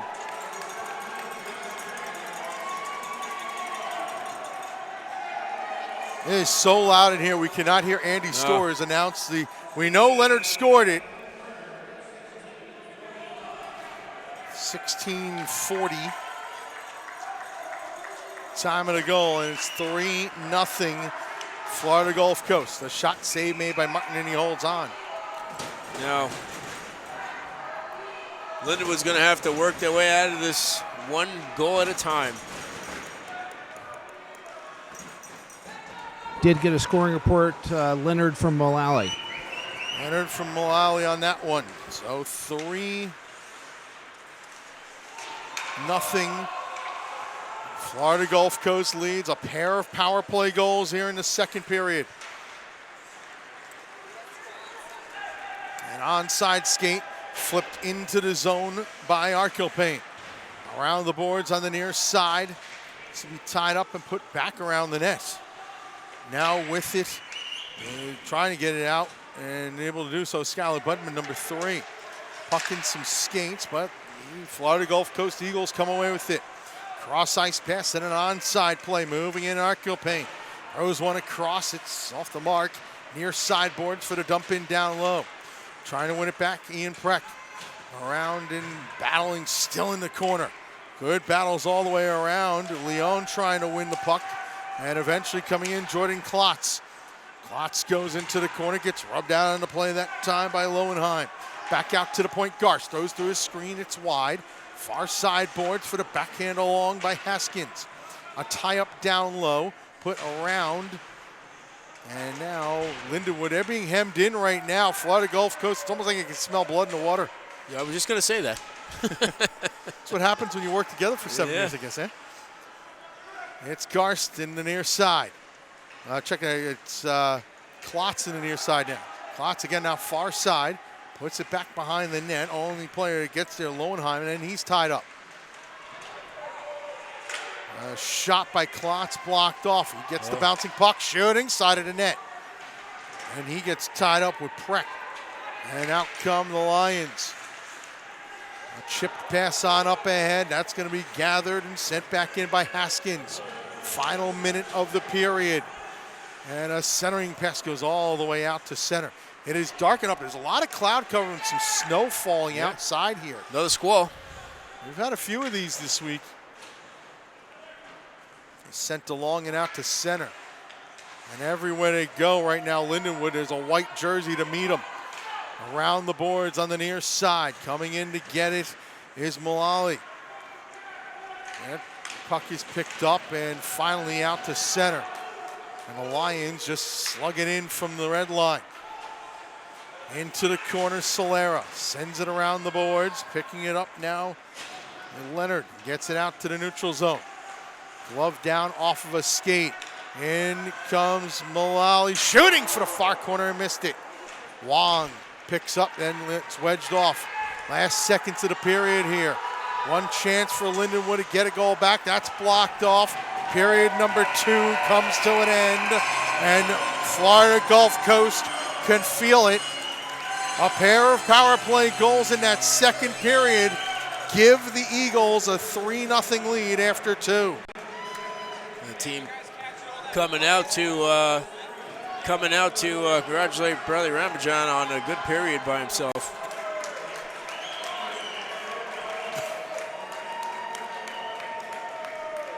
Can't even hear the shots on goal. No. I don't know, Rusty McGibbon is going over to get an interview with I heard 7 for Lindenwood. Coach Brinkworth. And Rusty McGibbon, we're waiting for the word as he's getting Coach Bob Brinkworth.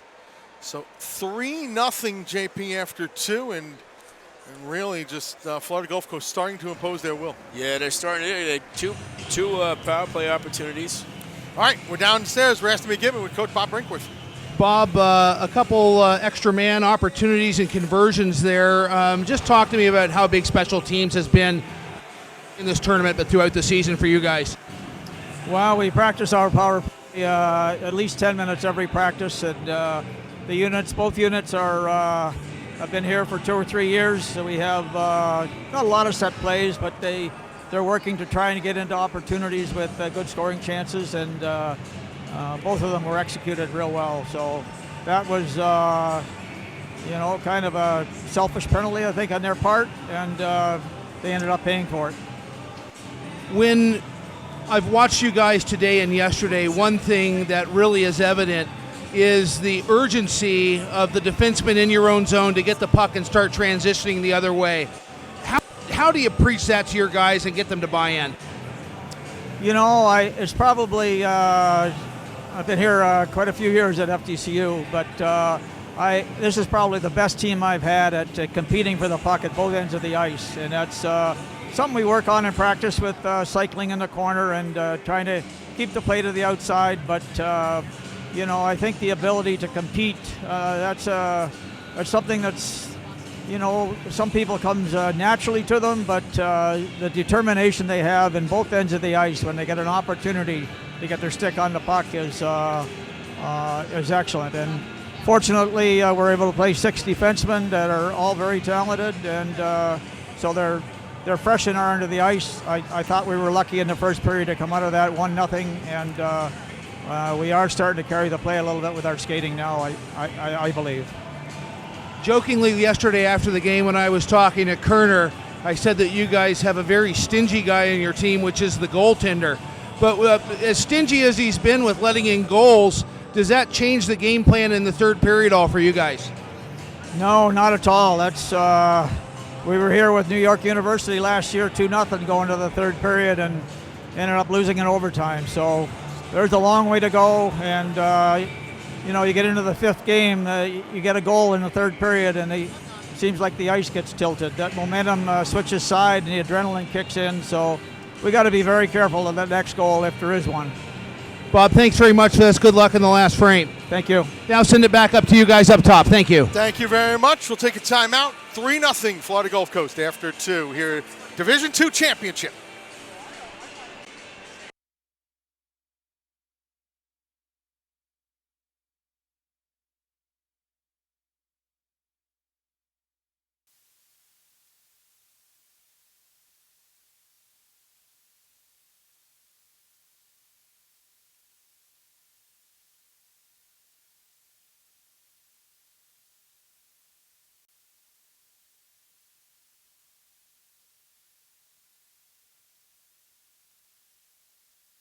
My name is Kelly Lorenz, and I'm the Team Store Specialist here at Aries. AriesTeamStore.com is our solution to helping coaches put together spiritwear sales and fundraising.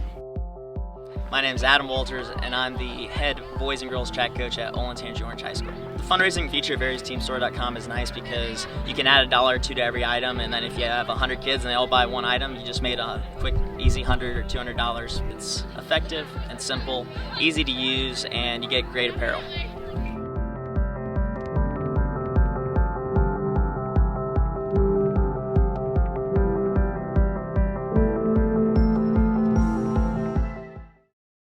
Hey, this is Betsy from Howie's, and I want to tell you a little bit about our hoodies.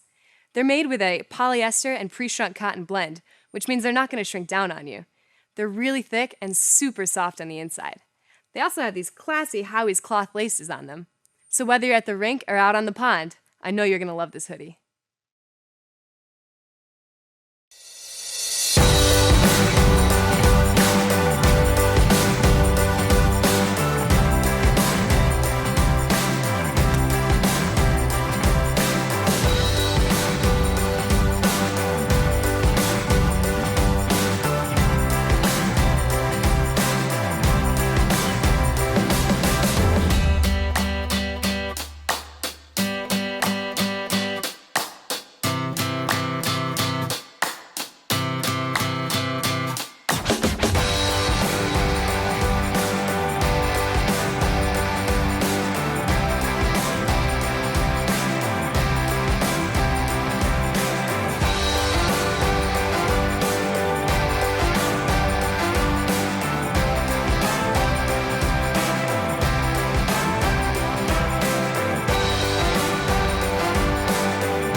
3-0 the Eagles, the score after 2 periods of play in the ACHA Men's Division II National Championship game. Andrew Shapiro joined alongside Sean Bretherick. And Sean, the Eagles really busted it open there a little bit in the second period. Well, you know, it really had all about to do with Lindenwood and getting into the penalty box. Again, we were talking about it in the first intermission. Lindenwood was staying really with the Eagles, in my opinion. It was just really the mistakes that were made, and you had the delay of game penalty, where they had one of the players that just wouldn't listen to an official and come off the ice like he was supposed to. And they just took the penalty because it was the second time that something like that happened out here. It happened in the first period. Yeah, that was sorry, go ahead. It happened in the first period earlier anyway. And again, it cost them with the goal, and they went right back on the penalty kill again. And Florida Gulf Coast scored on it again. It's been the mistakes, the unforced errors here by the Lindenwood Lions. The difference in this game. They're still moving with Florida Gulf Coast, but it's just been the mistakes and Florida Gulf being able to execute on every single one of them. Yeah, that was Ben Krause, unfortunately, was the guilty party on that delay of game call, which does come back to hurt the Lions as you emerge 2 power play goals in the period for Florida Gulf Coast University. They lead 3-0. When we come back, we'll take a look at the highlights for the second period. We'll break it all down and get you ready for the third. This is the ACHA Division II National Championship on the ACHA Hockey Network. Hey, this is Jason with Howie's Hockey Tape, here to tell you about our top quality polo shirts. For any occasion, whether you're on the golf course or out with friends. Our dry fit polo will keep sweat away from your body and keep you on your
It's the feeling you get when it all rushes back.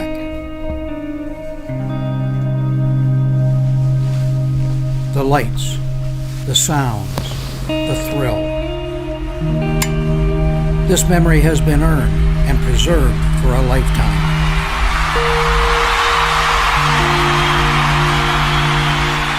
Every ring has its story. What will yours say?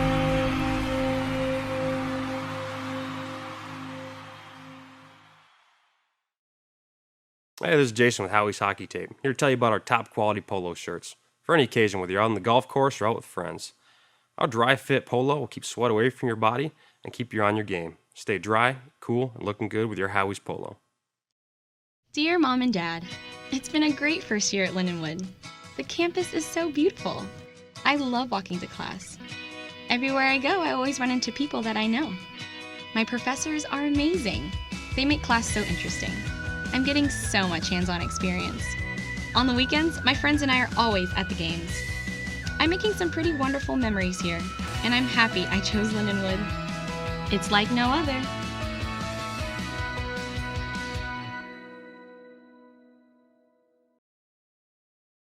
Hey, I'm Dave from Howie's, and I'm here to tell you what makes Howie's cloth tape the best tape on the market.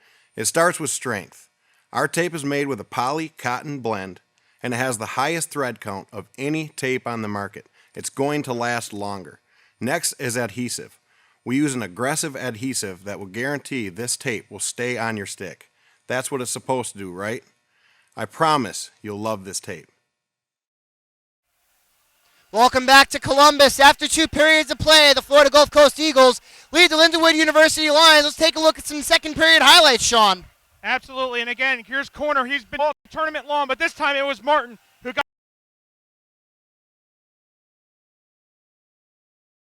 Martin. And now we look at the second goal by Logan Garst here, really just a snipe over the glove. Now Logan Garst, he is deadly in the power play.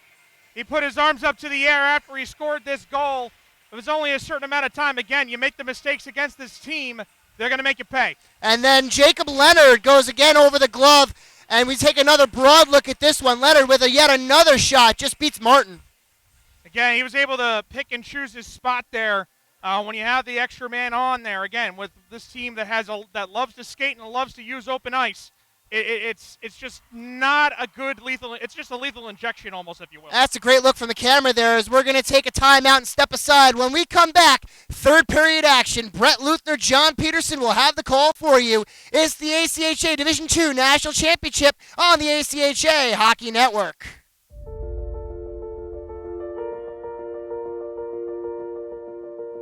It started with land and a grand plan to build a university, protect biodiversity, shape engineers and pioneers, explore frontiers and spark careers, and serve local regions through the work of collegians to chase dreams, cheer teams, teach, share, improve, and prepare to bring minds awake and give back more than we take.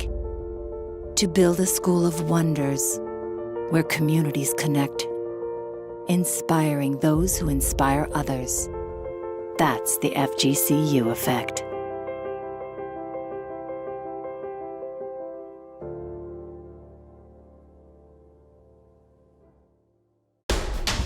For over a century, Columbus has had an appetite for sports. As our city grew, so did our ravenous hunger for more. More sports, more of the time. And not just the mainstream, we wanted it all. A sports city founded on determination, focus, strength. We were never mediocre, and to this day, we never settle. We're a bunch of sports-crazed, competition junkies dying to sink our teeth into whatever game, match, tournament, league, or season thrown our way. You see, Columbus is full of passion. Passion for all that sports embody. Hope, challenges, progress. As we continue our journey to be one of the world's best sports destinations, it's clear Columbus has no off-season.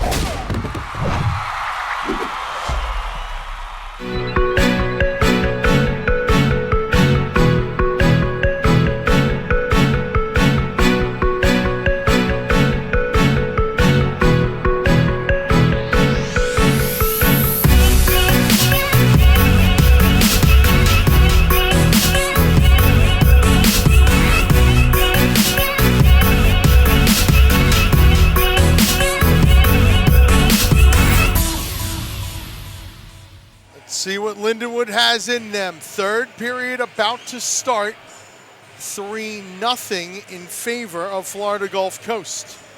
No carryover power play time. Brett Luthner, John Peterson, and the power play is what carried the second period. Yeah, it definitely was. 2 power play goals by Florida Gulf Coast. Couple of bad penalties taken by Lindenwood. You know, you get a bench minor. And yes, you're seeing it right outside, folks. That is snow falling outside here. Another snow squall. Nothing new. Lions going from left to right in the dark jerseys, black trimmed out in gold and white. Florida Gulf Coast in the white trimmed out in blue and green, going from right to left. Florida Gulf Coast 20 minutes away, now less than that, from their third national championship. Lindenwood trying to upset that a bit.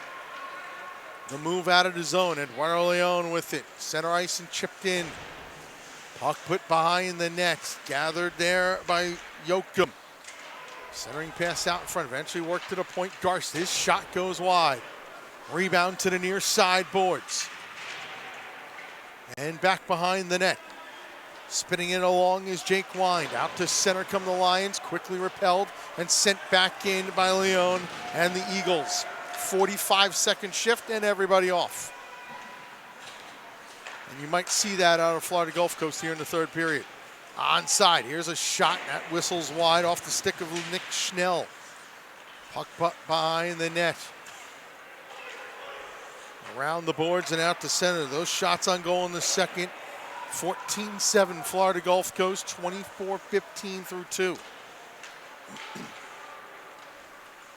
Neutral zone, chopped off of a stick. Back for it is Kraus. Diagonal pass intercepted by Corner, who goes back. Yeah, the diagonal. And into back the other way now quickly. Solera sends far side boards. Corner gets it out to the neutral zone. Right back in, right off the linesman's back. He's feeling it. Sent all the way down, no icing. Long slap pass on the money, and then a slip into center. It's gloved down and skated ahead. Right wing side, Fogarty tries to slip through, does. Score! Brandon Fogarty! It's 4-0 Eagles. Yeah, Brandon Fogarty with a nice job picking up the puck, going into the zone, getting around the defenseman, putting the puck up over the shoulder of Martin.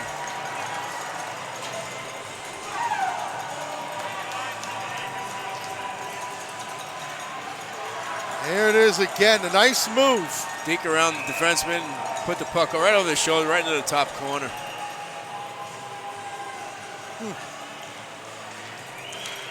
And so Florida Gulf Coast, 18 minutes away, barring a Lindenwood comeback.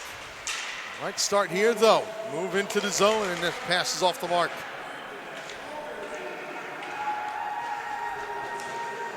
Out of the zone to center ice. Unassisted goal for Fogarty at 1:55. Now this one, neutral zone. Spun back in. And a whistle and a penalty call against Florida Gulf Coast. Interference. It's going to be on Stimson. So Stimson for the interference at 2:34. Lindenwood to their second power play. They're 0 for 1. Holding it, Schrader. Puck put down low. And eventually worked back to Schrader at the point. Now with it, Gassett. Down low, going around and then putting back Uzenis. Try to center out in front. That's intercepted and sent all the way down. And Florida Gulf Coast, normally you like to, they love that leak out and break the other way, and I don't know if we're going to see much of that here in this third period. No, I think they're just going to be comfortable sitting with this 4-0 lead here. Onside, nope. Might be offside. Yeah, it is. It comes out to center anyway. Quickly going back into the zone, Kraus. He's met there right by the board, sent around by Garst. The pickup and the send all the way down.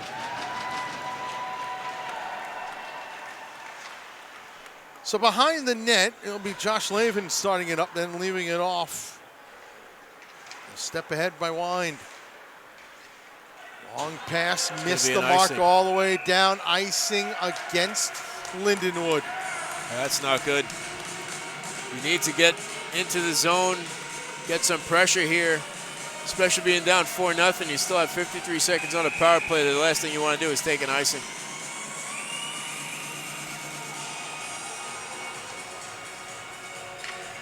Off the tie-up. Puck bounced around in the slot, a shot that goes wide. And now the Lions start to skate out to center with it. Onside play here and a dump into the zone. Lindenwood setting things up. A shot, that's blocked off by Wong. And you're going to see a lot of white jerseys blocking shots. One-timer hits the side of the net. Lindenwood still 22 seconds on the power play. Worked out a left wing shot. It's knocked aside. A rebound behind the net. Centering pass that time by Lavin, rejected. Picking it up, sending it around the boards, but not, well, never mind, because the Eagles will get it all the way down on another puck hop. Power play is going to end as of now. Lindenwood 0 for 2 with the man advantage. Eduardo Leon at center ice. Send back in. Still loosening into the zone. Cross ice pass, and there goes the number 12 of Jordan Klotz. Klotz's shot whistles aside, and now out come the Lions. Trying to race forward here, down 4. Good job defensively that time by Haskins. And out to center once more. Sent back into the zone. Garst behind the net. Haskins catches up to this one, moves up to the neutral zone, and from center ice just shuffleboards it a little bit further into the Lindenwood end. Delayed offside, and the Lions will clear out the center. Moving ahead is Budman. Puck eventually knocked into the Eagle zone. Quickly sent the other way by Stimpson. All the way down, no icing. Back for it is Schrader. The move on out for the Lions. A pass to the neutral zone is intercepted. Gathered now by Arcopane. Cross ice pass, skating it into the zone. Trying to go after it that time was Fogarty. He's beaten out to the puck by Budman, who sends all the way down. No icing. A little more than 6 minutes gone by here in the third period. 4-0 Florida Gulf Coast. Slugged around the boards. Out to center. Onside in the other way. Here's a rising shot that gets the glass. And now back into the Lion zone this goes. And JP, this is Florida Gulf Coast doing what they've done best this weekend. Yeah, it is. I think this may be where Florida Gulf tries to go for the knockout pass with the breakaway, because Lindenwood's going to be putting a lot of pressure up front to try and get a goal here to get the lead a little bit closer.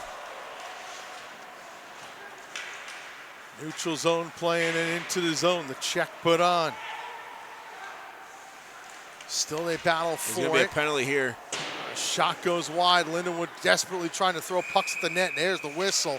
Penalty again against Florida Gulf Coast.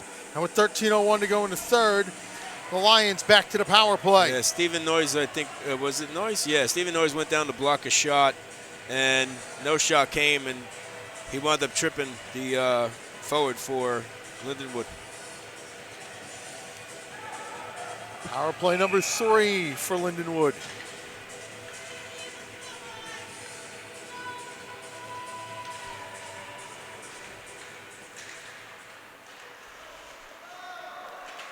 Puck around and not out. The shot eventually goes all the way to the far side boards. Gathered and held by Kleisner. Put down low. Holding Van Wyck. Shot never gets really through to goal. The rebound goes across. And sent all the way down. So the gather once more. Lindenwood, a turnover to Klotz. Klotz nearly stepped through. He almost went around 3 people there. And another poke check by Klotz. Klotz is upended and no call. Florida Gulf Coast wanted one. Into the zone, an onside play. Shot deflected. Now a battle at center ice, and Klotz gets it to the neutral zone. There's a penalty call. And it is a penalty. Holding the call. That'll wipe out the last 53 seconds of power play. Yeah, Wind had to prevent Florida Gulf Coast from going up the ice there. They would have had another breakaway.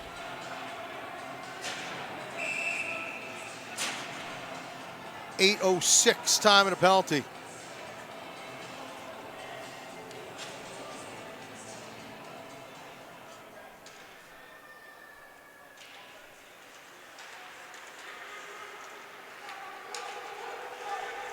Moved up and out to center.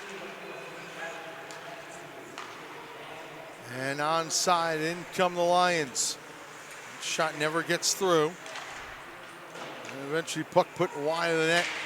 Lions trying to set up 4-on-4 for another 30 seconds.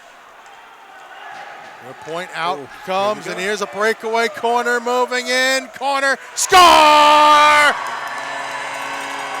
Josh Corner, his 9th goal of the tournament. 5-0 Eagles.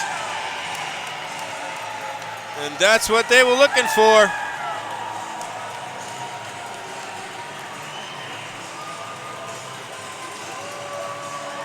Corner able to get the pass up from the defenseman.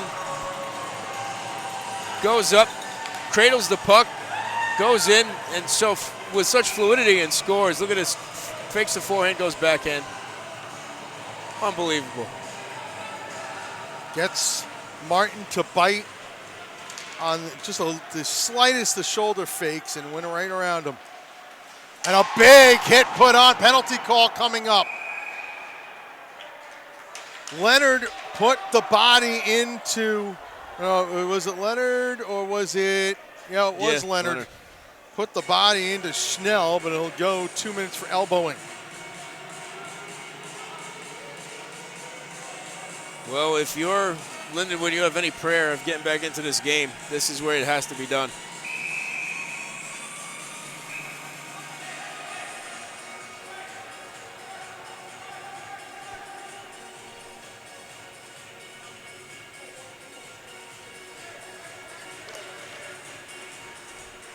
Off the tie-up, immediately sent all the way down. So we're playing 4-on-3 for another 6 seconds. So that will officially end the first of those Lindenwood power plays. Now we're 4-on-4 for 1:06. Around the boards, out to the point, holding it is Kraus. Tries to put down low, couldn't do so. And it's out, and here's a break-in, Klotz, shooting, save made.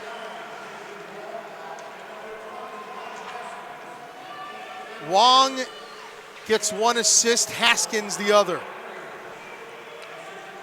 And here comes again, a shot, just over the glove hand, and then 2 Eagles wipe out. Now the skate the other way, Schiffman leaves off for Bell.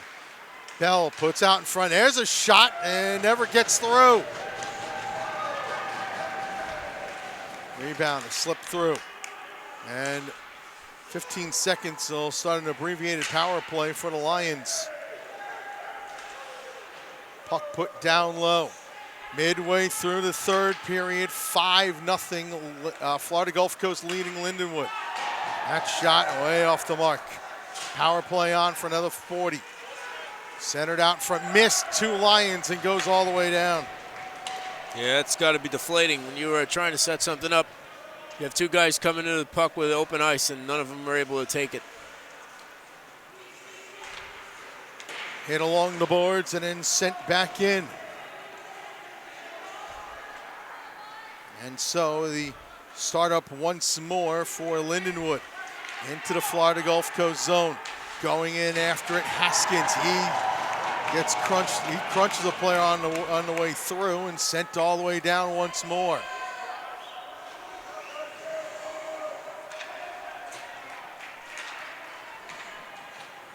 Once more, neutral zone. And another send down. O'Meara, power play is over. Lindenwood 0 for 4 with the man advantage. Around this goes. Lions trying to break it out to center. That's intercepted, sent right back in. And when Florida Gulf Coast gets up, JP, this is what they do the best. Yeah, it's just constant, let me take the puck back, and here goes another guy up the ice with a puck. Onside skate. Wong going down the middle, never gets to him. And then this one comes up and out to center. Moving in, here's a wrist shot that's blocked into the netting and getting a stoppage. 8:27 to go, third period. There was a possible 3-on-2 there, and all of a sudden there's a block shot, goes up into the net, and looks like we're going to have a timeout here. Yep, immediate timeout here. 5-0 Florida Gulf Coast here in the national championship game. The 2018 ACHA National Championships are brought to you by the Columbus Blue Jackets. For tickets and more, visit bluejackets.com. R-Bar, the official ACHA 2018 Nationals post-game hangout and best hockey bar in Columbus. And by the Greater Columbus Sports Commission. Columbus has no off-season.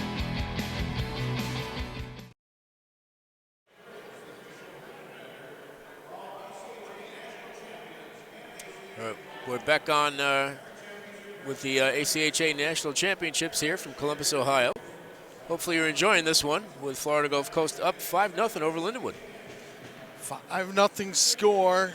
It was 1-0 after one, but then Florida Gulf Coast got 2 goals in the second on the power play, 2 more here in the third. Josh Corner, the latest one, his 9th of this tournament. Yeah, it has just been a super tournament for Josh Corner.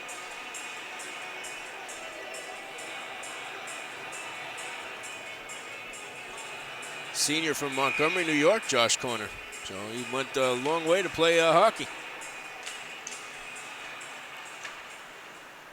Well, a lot of people will go down there to Florida Gulf Coast University. Just absolutely beautiful down there.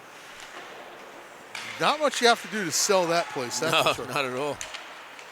Fort Myers, Florida, along the Gulf Coast. Save made Ramjan, and he holds on.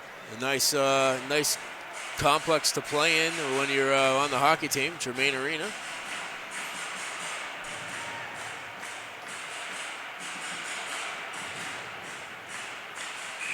So a face-off to the right of Brad Ramjan. Back out to the point, and a wrist shot whistles wide. A rebound goes to the near side boards and will get up to the blue line as far as it gets, and then the whistle will be blown down. Puck went into the bench. And getting a stoppage of play with 7:57 to go.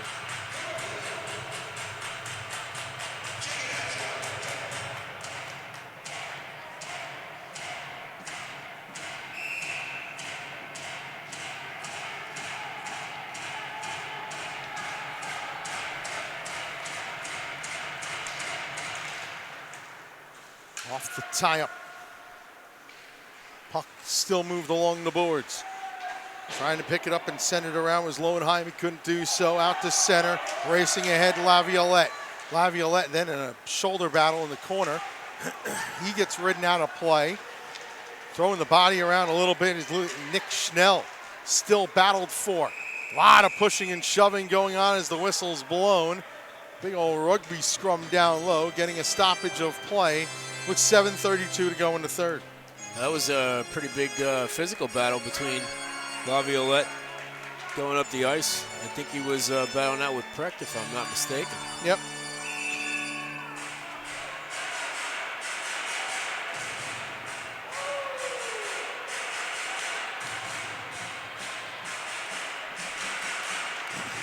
Off the draw. Lindenwood did have a slight advantage in faceoffs in the second period, but it's now not nearly as what they're used to. And that might be part of the reason why Florida Gulf Coast has been able to race out here. Able to set up the attack in the zone. There's a hold and a shot save. Ramjan, the rebound sits loose in the slot, eventually picked up by Jordan Klotz, who slugs it out to center. And then further, down goes a man, no call. Onside skate in, save made Martin, and he holds on from the attempt of Brett Yoakum. Yeah, Yoakum did not stop skating all the way up the ice. Was able to get around a few people, keep the puck going toward the net, and able to get a shot on goal.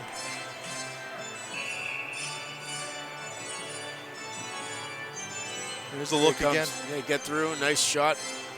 Unfortunately for Yoakum, Martin was able to make the save. Around the boards and out to center. And the gather once more. The board battle ensues before the puck is flipped up and out once again. So the gather once more for Van Wyck. Sends behind, and fans down in Fort Myers can sense it. 6.5 to go, third period.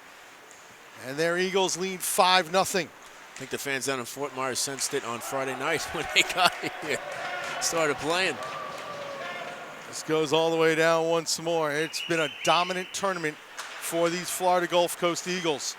I mean, this dominance is reminiscent of the Davenport days back in the early parts of this of the 2000s, and Life University before them, those days. And this has just been a dominant performance all the way through for Florida Gulf Coast. They have another 5:53 to hold on to. Glass and out again, all the way down. This will be icing against Florida Gulf Coast. And a face-off all the way down in the Eagle zone with 5:46 to go in the third. Well, I'll tell you what, Brett. One thing Lindenwood could look forward to, they do have a lot of people coming back next year. And Florida Gulf Coast last year was in a game with NYU in which they lost. And they had a lot of experience that came back on this team that was in that game. So if Lindenwood can come back and have another good season next year, you know, they'll have a lot of experienced guys coming back to play for this team. It's flipped up and all the way down. And now the tie up in the corner. Out will come Lindenwood. Center ice and a dump all the way down. This will be icing against the Lions this time. 5:28 to go, third period.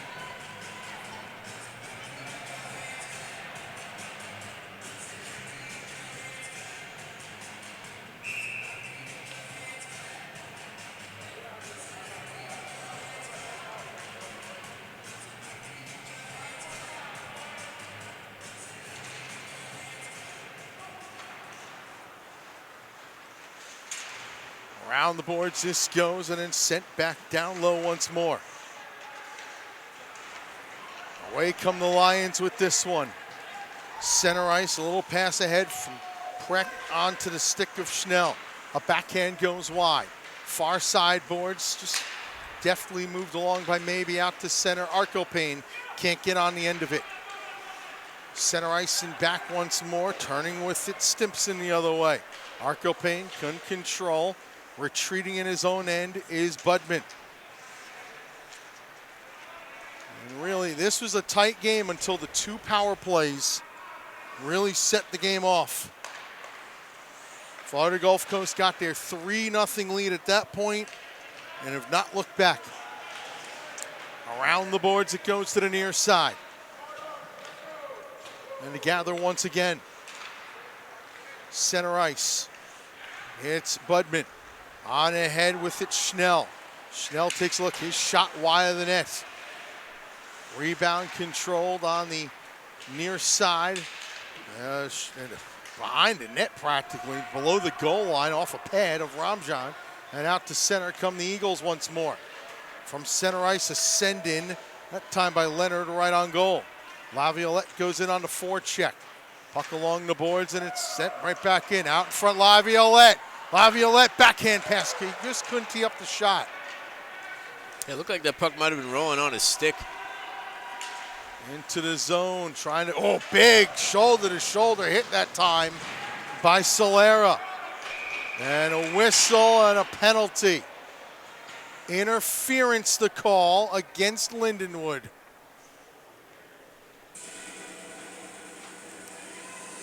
.16:21 time of the call. Yeah, it's Kleisner. Kleisner to the box.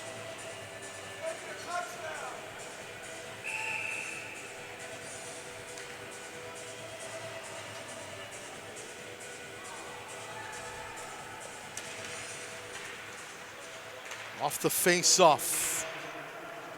Behind the net this goes.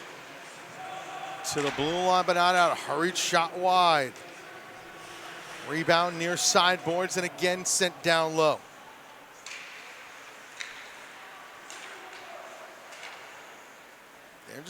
They are content with just working it around right now. Yeah, just killing off time. Leon puts it to the point and sent further. This puck picked up out to center and then spun back further.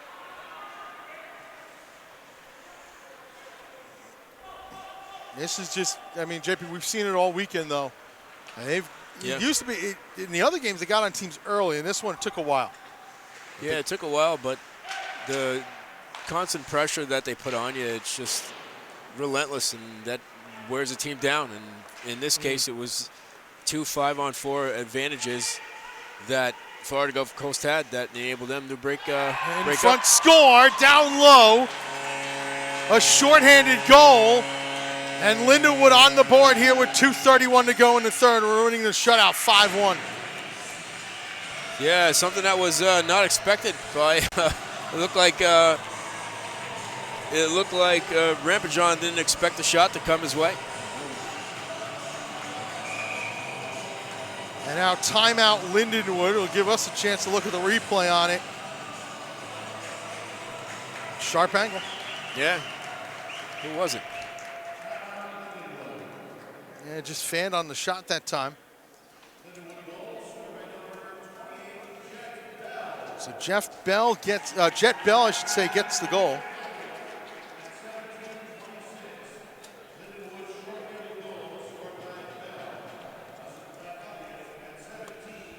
And so Bell breaks up the shutout. 5-1 to score with 2:34 to go in the third. And that's something that I'm sure Rampajon wants back, but I know after interviewing him the other night, after letting in that own goal, he's not too concerned about it. As long as they get the victory, I'm sure they'll be more than fine with it.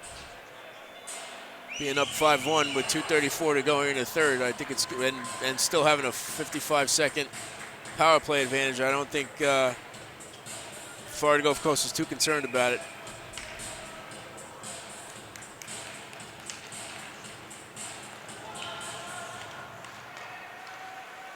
So 5-1 to score. An onside skate for Mullally. Sends into the zone. Around this goes and takes a funny hop off a stanchion out at center. Gathering it back in his own end, Solera. Around the near side boards. It's Josh Corner. Just leaves a pass on off. And now the skate on out. Center ice and a dump in. Slowing it down behind is Martin. And near sideboards and comes out to the neutral zone. 1:50 to go in this one. Bob Brinkworth, there's a hit in the corner. Bob Brinkworth has been with this team since its inception. He became the head coach in 2004, the co-head coach at the time. Don Oury was the first head coach of the team. A team in their first season back in 2002 went 4-12. The next year they were 17-10-1, and they've had a stellar program ever since. Florida Gulf Coast team was founded in 2002. They now have a Division III team as well. And if you're not familiar with Bob Brinkworth, he does have a banner hanging with his name and number on it from RPI University. Rensselaer Polytechnic Institute, the banner is there. Up in New York. A save made by Martin, the rebound covered with 54.5 seconds to go. His number 8 is retired in the rafters, played 3 years at RPI. Freshmen weren't on the varsity team back then.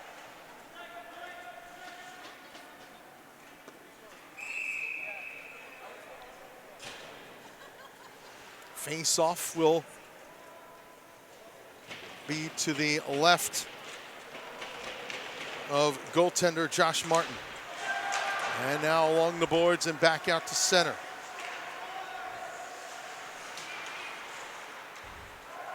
Directly back in. Far side boards with 35 to go. The Florida Gulf Coast fans are standing. Their team will celebrate a championship. It'll be their third. They won it in Westchester 2 years ago. That was their most recent one when they defeated Liberty. A flip into the zone, the final 10 seconds. For the third time in club history, the Florida Gulf Coast Eagles are the ACHA Division II national champions.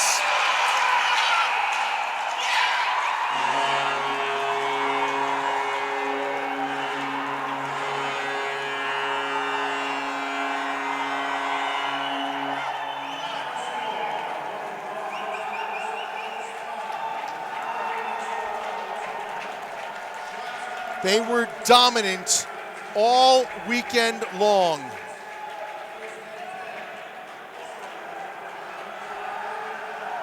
They never really contested, JP. No, not at all. This was probably one of the, since I know of, one of the most lopsided tournament teams that they've had in quite a while.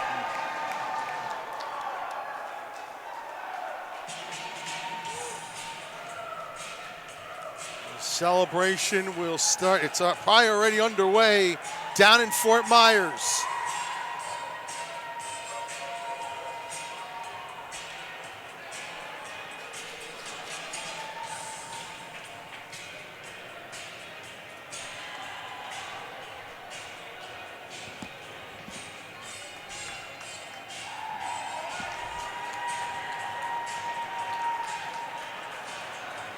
Sticks and gloves all over the place still, and they are finally gonna shake move hands. up the line to shake hands. Lindenwood led in the line by Skylar Budman, number 3. The captain, Jordan Klotz, leads Florida Gulf Coast.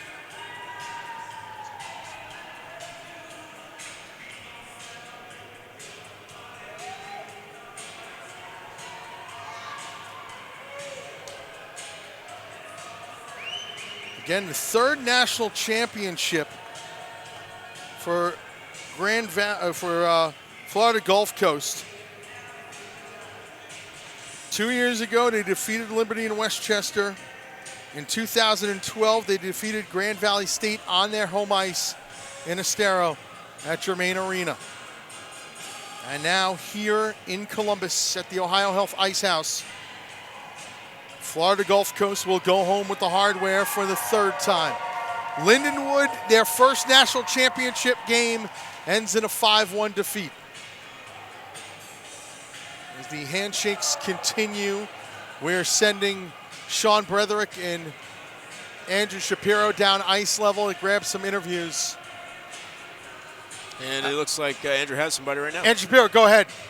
Thanks, Brett. I'm here with Captain Logan Garst. Logan, you're a national champion again. How does it feel?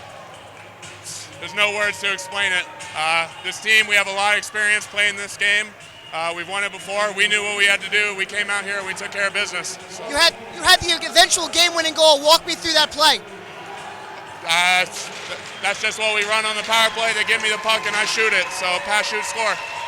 Hey, congratulations. Go celebrate. Thank you, sir. Brett, JP, back to you. Thank you. We're going to hold off on the other interviews for now. We're going to send it to public address announcer Andy Storrs for the presentations of the trophies.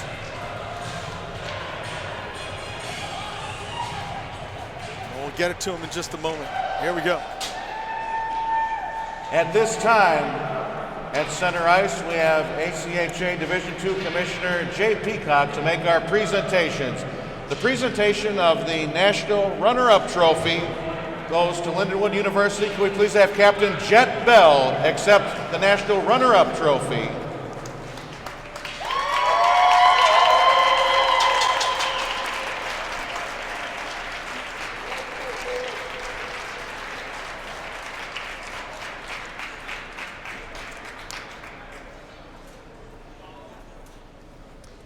And at this time, we will be presenting the individual medals to the national champion Florida Gulf Coast University Eagles. We will proceed in numerical order. Number 1, Jake Carter.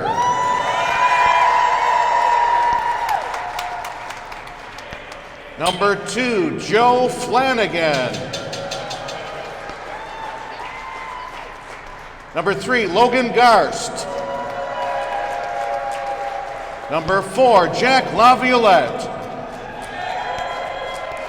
Number 5, Matt Solera. Number 6, Eric Layton. Number 7, Brandon Fogarty. Number 8, Jake Leonard. Number 9, David Wong. Number 10, Eric Maybe. Number 11, Keaton Harkelpain. Number 12, Jordan Klotz. Number 13, Trevor Mullally. Number 17, Josh Kerner. Number 18, Sean O'Meara. Number 19, Steve Cariglio. Number 20, Mike Haskins. Number 21, Brandon Beard. Number 22, Drake Stimpson. Number 23, Brett Yoakum. Number 24, Eddie Leon. Number 26, Steve Noyes. Number 29, Brad Rambajan. And number 30, Tyler Tracy. At this time, we would like to call the Florida Gulf Coast coaches and staff forward. Head coach, Bob Brinkworth. Assistant coach, Bob Wasno. General manager, Richard Snizek. Assistant general manager, Kate Wyatt. Athletic trainer, John Young. Faculty advisor, Mark LaViolette. And the Florida Gulf Coast Sports Clubs director, Sarah DiStefano.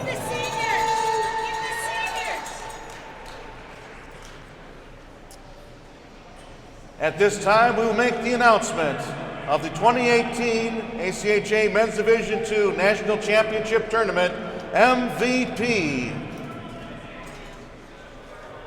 And the 2018 MVP award goes to, from Florida Gulf Coast University, number 17, Josh Kerner.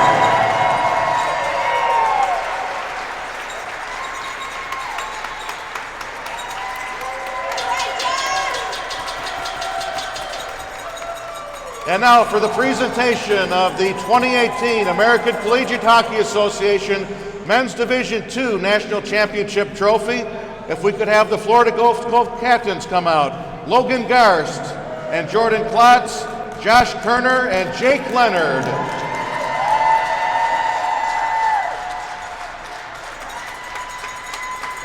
Your 2018 national champions for ACHA Men's Division II are the Florida Gulf Coast University Eagles. And so the cup is hoisted for the third time by Florida Gulf Coast University. A 5-1 win over Lindenwood. And again, JP, this has been a dominant performance all weekend by Florida Gulf Coast. Yeah, it was dominant from the first game until the last one. They really, aside from today, I don't think they really had much of an issue with scoring goals and any real competition in this thing. It was just a matter of them being good and the teams that they were playing not as good there. Sean Bretherick is down at ice level. Go ahead, Sean. Thanks a lot, guys. Down here with Jordan Klotz, the pride of Morristown, New Jersey, playing for the Florida Gulf Coast Eagles, a senior. Jordan, another national championship for you guys. What did it all come down to in the end for you guys going into this tournament, being able to defeat everybody the way that you did? What was the focus coming into the tournament overall? Well, you know, we're a very deep team, and that's one thing that really gets us over the edge on some other teams. We're very deep. We can roll 4 lines, we can roll 3 sets of D, and even mix some other guys in there. So that keeps us all fresh and keeps us all moving at top speed, and I think that shows late in games. You won a national championship in Westchester as well, a little closer to home for you anyway. But when it comes to these seniors, was there anything that you guys all together in unison got together and talked to the younger players, trying to make sure that they are on the same focus as well coming into this tournament? Oh, absolutely. Last time we won it, we were all sophomores. So we were the young guys on the team. We were looking up to leaders like Dan Echeverry and guys like that, Nick Hauser and stuff. They were our veterans, and they really led us through that one. So we just looked to take on that role and show these younger guys what it takes. And now, we're pretty far away from both Florida and New Jersey. Is there anybody back at home or anybody here right now that you want to thank for everything? Yeah, I want to thank my dad. He's here. My grandpa's down in Florida. I want to tell him I love him.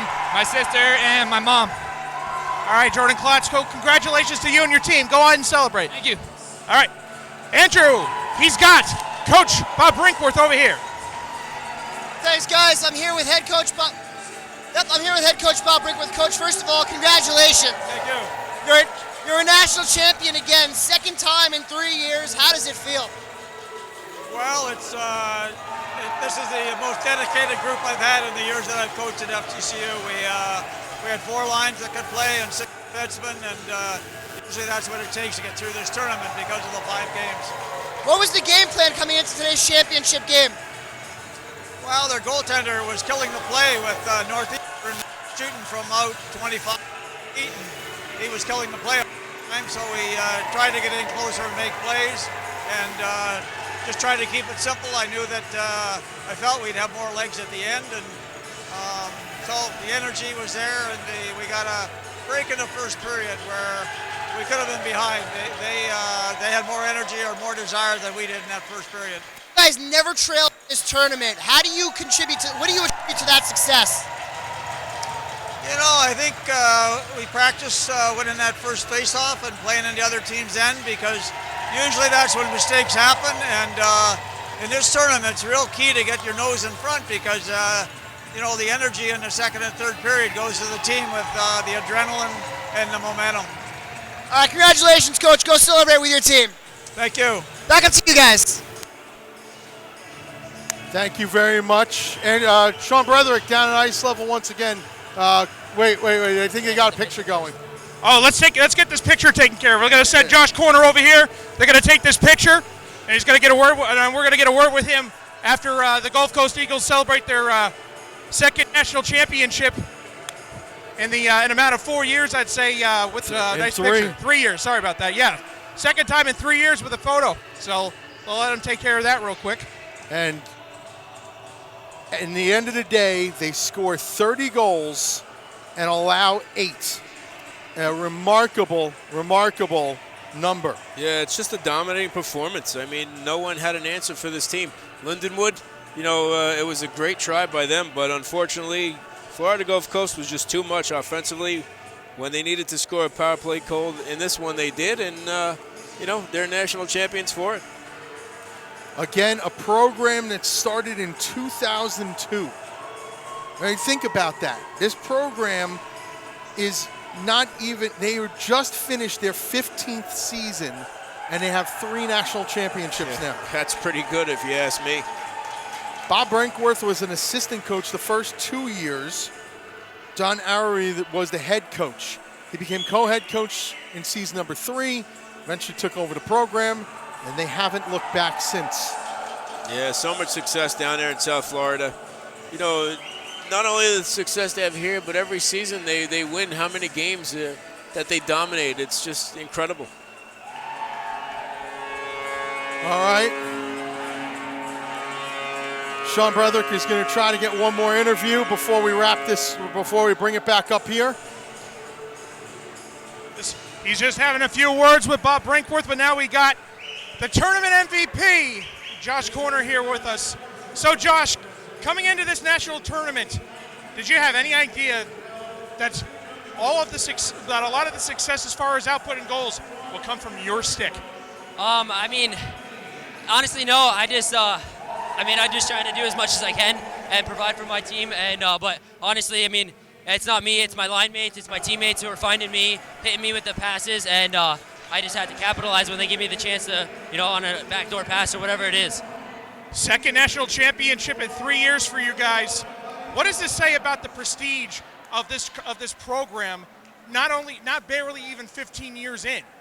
I mean, I don't know. I mean, it's hard, honestly. I mean, it's. I think we always make a good name for ourselves, and we bring in good guys, and we always have a team that's ready to compete, and is always, honestly, we just bring in the best guys we can and do our best to compete as high as we can, Being the tournament MVP, I'm sure there's a lot of people that you'd like to thank Is there anybody here today, anybody watching at home that you want to thank? Yeah, honestly, right now, just my parents. They're in the stands. It's been, I don't even know how many years now, and I can't thank them enough, and it's a great way to end my college career.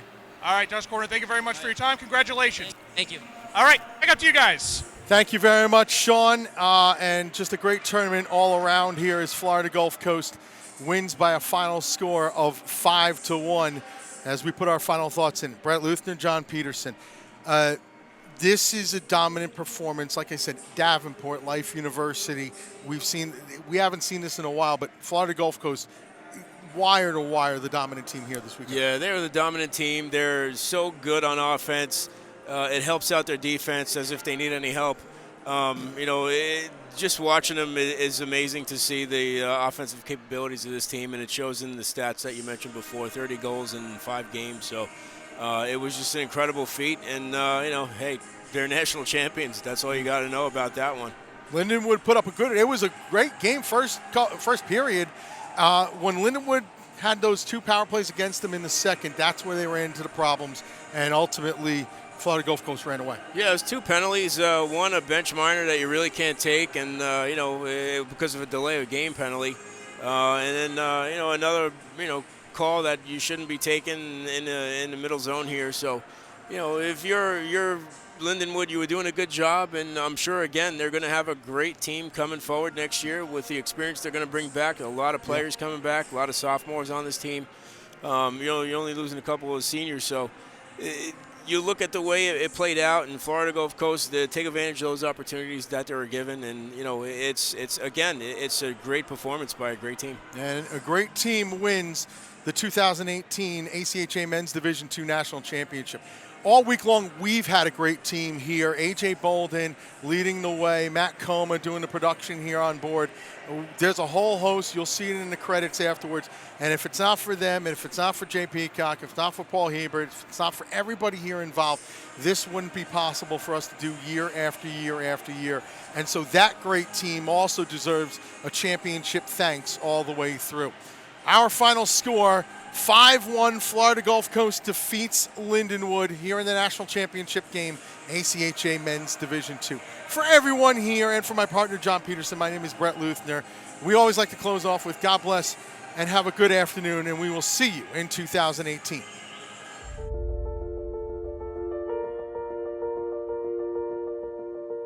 It started with land and a grand plan to build a university, protect biodiversity, shape engineers and pioneers, explore frontiers and spark careers, and serve local regions through the work of collegians to chase dreams, cheer teams, teach, share, improve, and prepare to bring minds awake and give back more than we take. To build a school of wonders where communities connect, inspiring those who inspire others. That's the FGCU effect.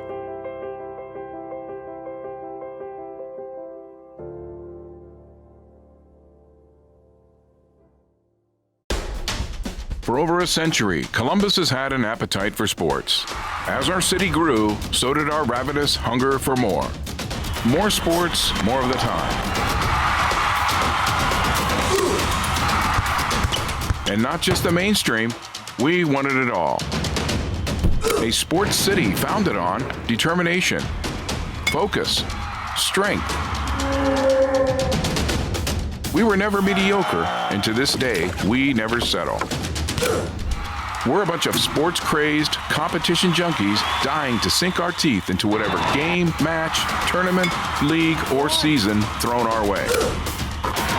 You see, Columbus is full of passion. Passion for all that sports embody. Hope, challenges, progress. As we continue our journey to be one of the world's best sports destinations, it's clear Columbus has no off-season.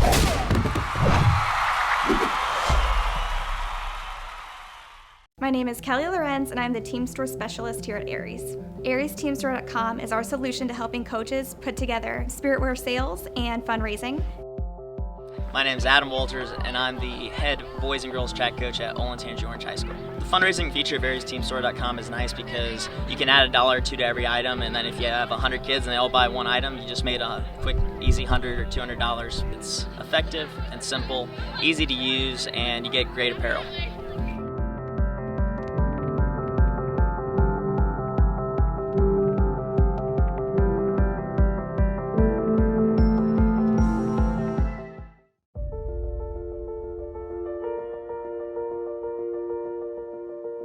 It started with land and a grand plan to build a university, protect biodiversity, shape engineers and pioneers, explore frontiers and spark careers, and serve local regions through the work of collegians to chase dreams, cheer teams, teach, share, improve, and prepare to bring minds awake and give back more than we take. To build a school of wonders where communities connect, inspiring those who inspire others. That's the FGCU effect.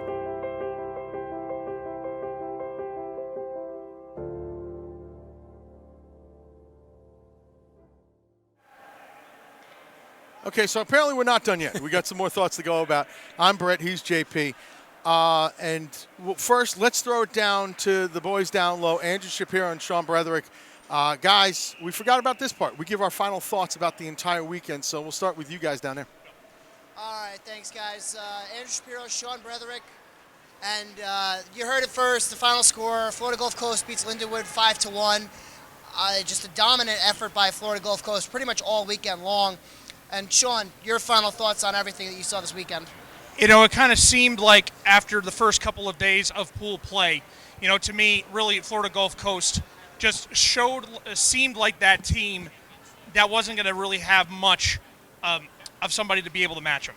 And I think that we've seen that again here, being able to put up at least 5 goals every single game that they've played during this tournament. That's impressive. You'll be very hard pressed to see if another team is going to be able to come to a national tournament and repeat what the Gulf Coast Eagles did this year. That's very true. They never they never trailed in the tournament, excuse me. They were always ahead. They scored first in every single game, and they never let up more than 2 goals in one game. In 5 games, they let up a total of 6 goals, and 2 of them came in one game against Adrian College. But overall, just a dominating performance by Florida Gulf Coast, and it's got to feel good for a lot of these guys. You know, they won. Now this is their second tournament for some of these guys, and a lot of them are seniors. They're graduating, so it's got to feel good to go out as a national champion. Yeah, it just shows the prestige of that program. Bob Brinkworth, as we know, year in, year out, always brings this team here. It'll be interesting to see how they're going to be able to reload a lot of seniors in this class this season. But with the way that their program works, would not be surprised if they're able to just reload and be right back here again next year. And look for Jake Carter next year. He's going to be the guy they're going to lean on, as both Brad Rambajan and Tyler Tracy are seniors. They're graduating out this year. Absolutely. Again, it's going to be all about the kids that are going to come in for this class. Florida Gulf Coast is a very, very attractive team and attractive program to join at the ACHA Division II level. So it should definitely be interesting to see what they bring in next year. All right, Sean, thanks again for having us. We're going to throw it back up to Brett and JP for some final thoughts on the year. Go ahead, guys. Well, thank you very much, gentlemen. Great job as always from you guys. And now that this tournament is over, we look ahead. Next year, we head to Dallas. Yeah, we're heading down to Dallas, Texas. It's going to be a great tournament again. Hopefully the hockey is the same way as it was this year. I'm sure it will be. And I can't wait. Look forward to it.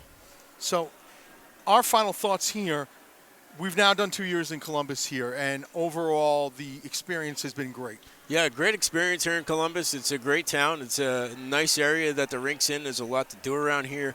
The hockey's good. Obviously, we're right next door to the Columbus Blue Jackets home in Nationwide Arena. So, you know, it's a lot to do, and it's a lot of fun. Now we get to the highlights of this game in a 5-1 win for Florida Gulf Coast. And right off the bat, big save early there by Martin, keeping his team in the game. It was tight early on in that first period, JP. Yeah, very tight. Lindenwood did a great job of bottling up the middle of the ice, playing Florida Gulf Coast tough. Goal there by that was Garst on that one. Yeah. And then this is the second power play goal, which would make it 3-0. And that's pretty much where you can sense that this game was going to be out of reach. Yeah, that was it right there. Lindenwood's going to have a tough time coming back from that. So 3-0. It would just make it 4, and then there's the fifth one. I think it's the same one. I'm sorry, yeah, that was the same one. This is the fourth one on Yep. a beautiful move. Yeah, nice shot right over the shoulder of the goaltender, making it 4-0, I believe. Yep, that was the fourth goal, and there's another angle shot, of it. And then the tournament MVP would close out the scoring for Florida Gulf Coast. Yeah, right here, a nice little backhand, beating the goaltender over the pad, sending Florida Gulf Coast to their championship. That made it 5-0 at the time with a little bit of a deke. And here's one more look at it. Now, Lindenwood would get one back as a consolation in this one, but it would be a 5-1 final score in favor of Florida Gulf Coast, and they are the 2018 ACHA Men's Division II Hockey Championships. Hockey champions, I should say. Now we're done here in Columbus. They've been a great host for 2 seasons, so we'd like to thank everybody here in Columbus, Ohio. Andy Storrs did a great job, as always, on the microphone. Everybody here behind the scenes, you'll see all the credits. I promise you that this time around. It's been fun all the way through. To do this again, JP? Yeah, it's been a lot of fun. I can't wait to do it again next year. In a little bit of a, I don't know if we're going to have snow flurries in Dallas. You never know. You really never know what's going to happen down there. They do have some cold weather. We've seen it in the Super Bowl. They had like snow and stuff. So. Well, you are a Cowboy fan too. So, anyway, our final score here once again: Florida Gulf Coast 5 and Lindenwood 1. Florida Gulf Coast, your 2018 national champions. For everyone here, my name is Brett Luthner, and again, we say God bless, and we'll see you in 2018.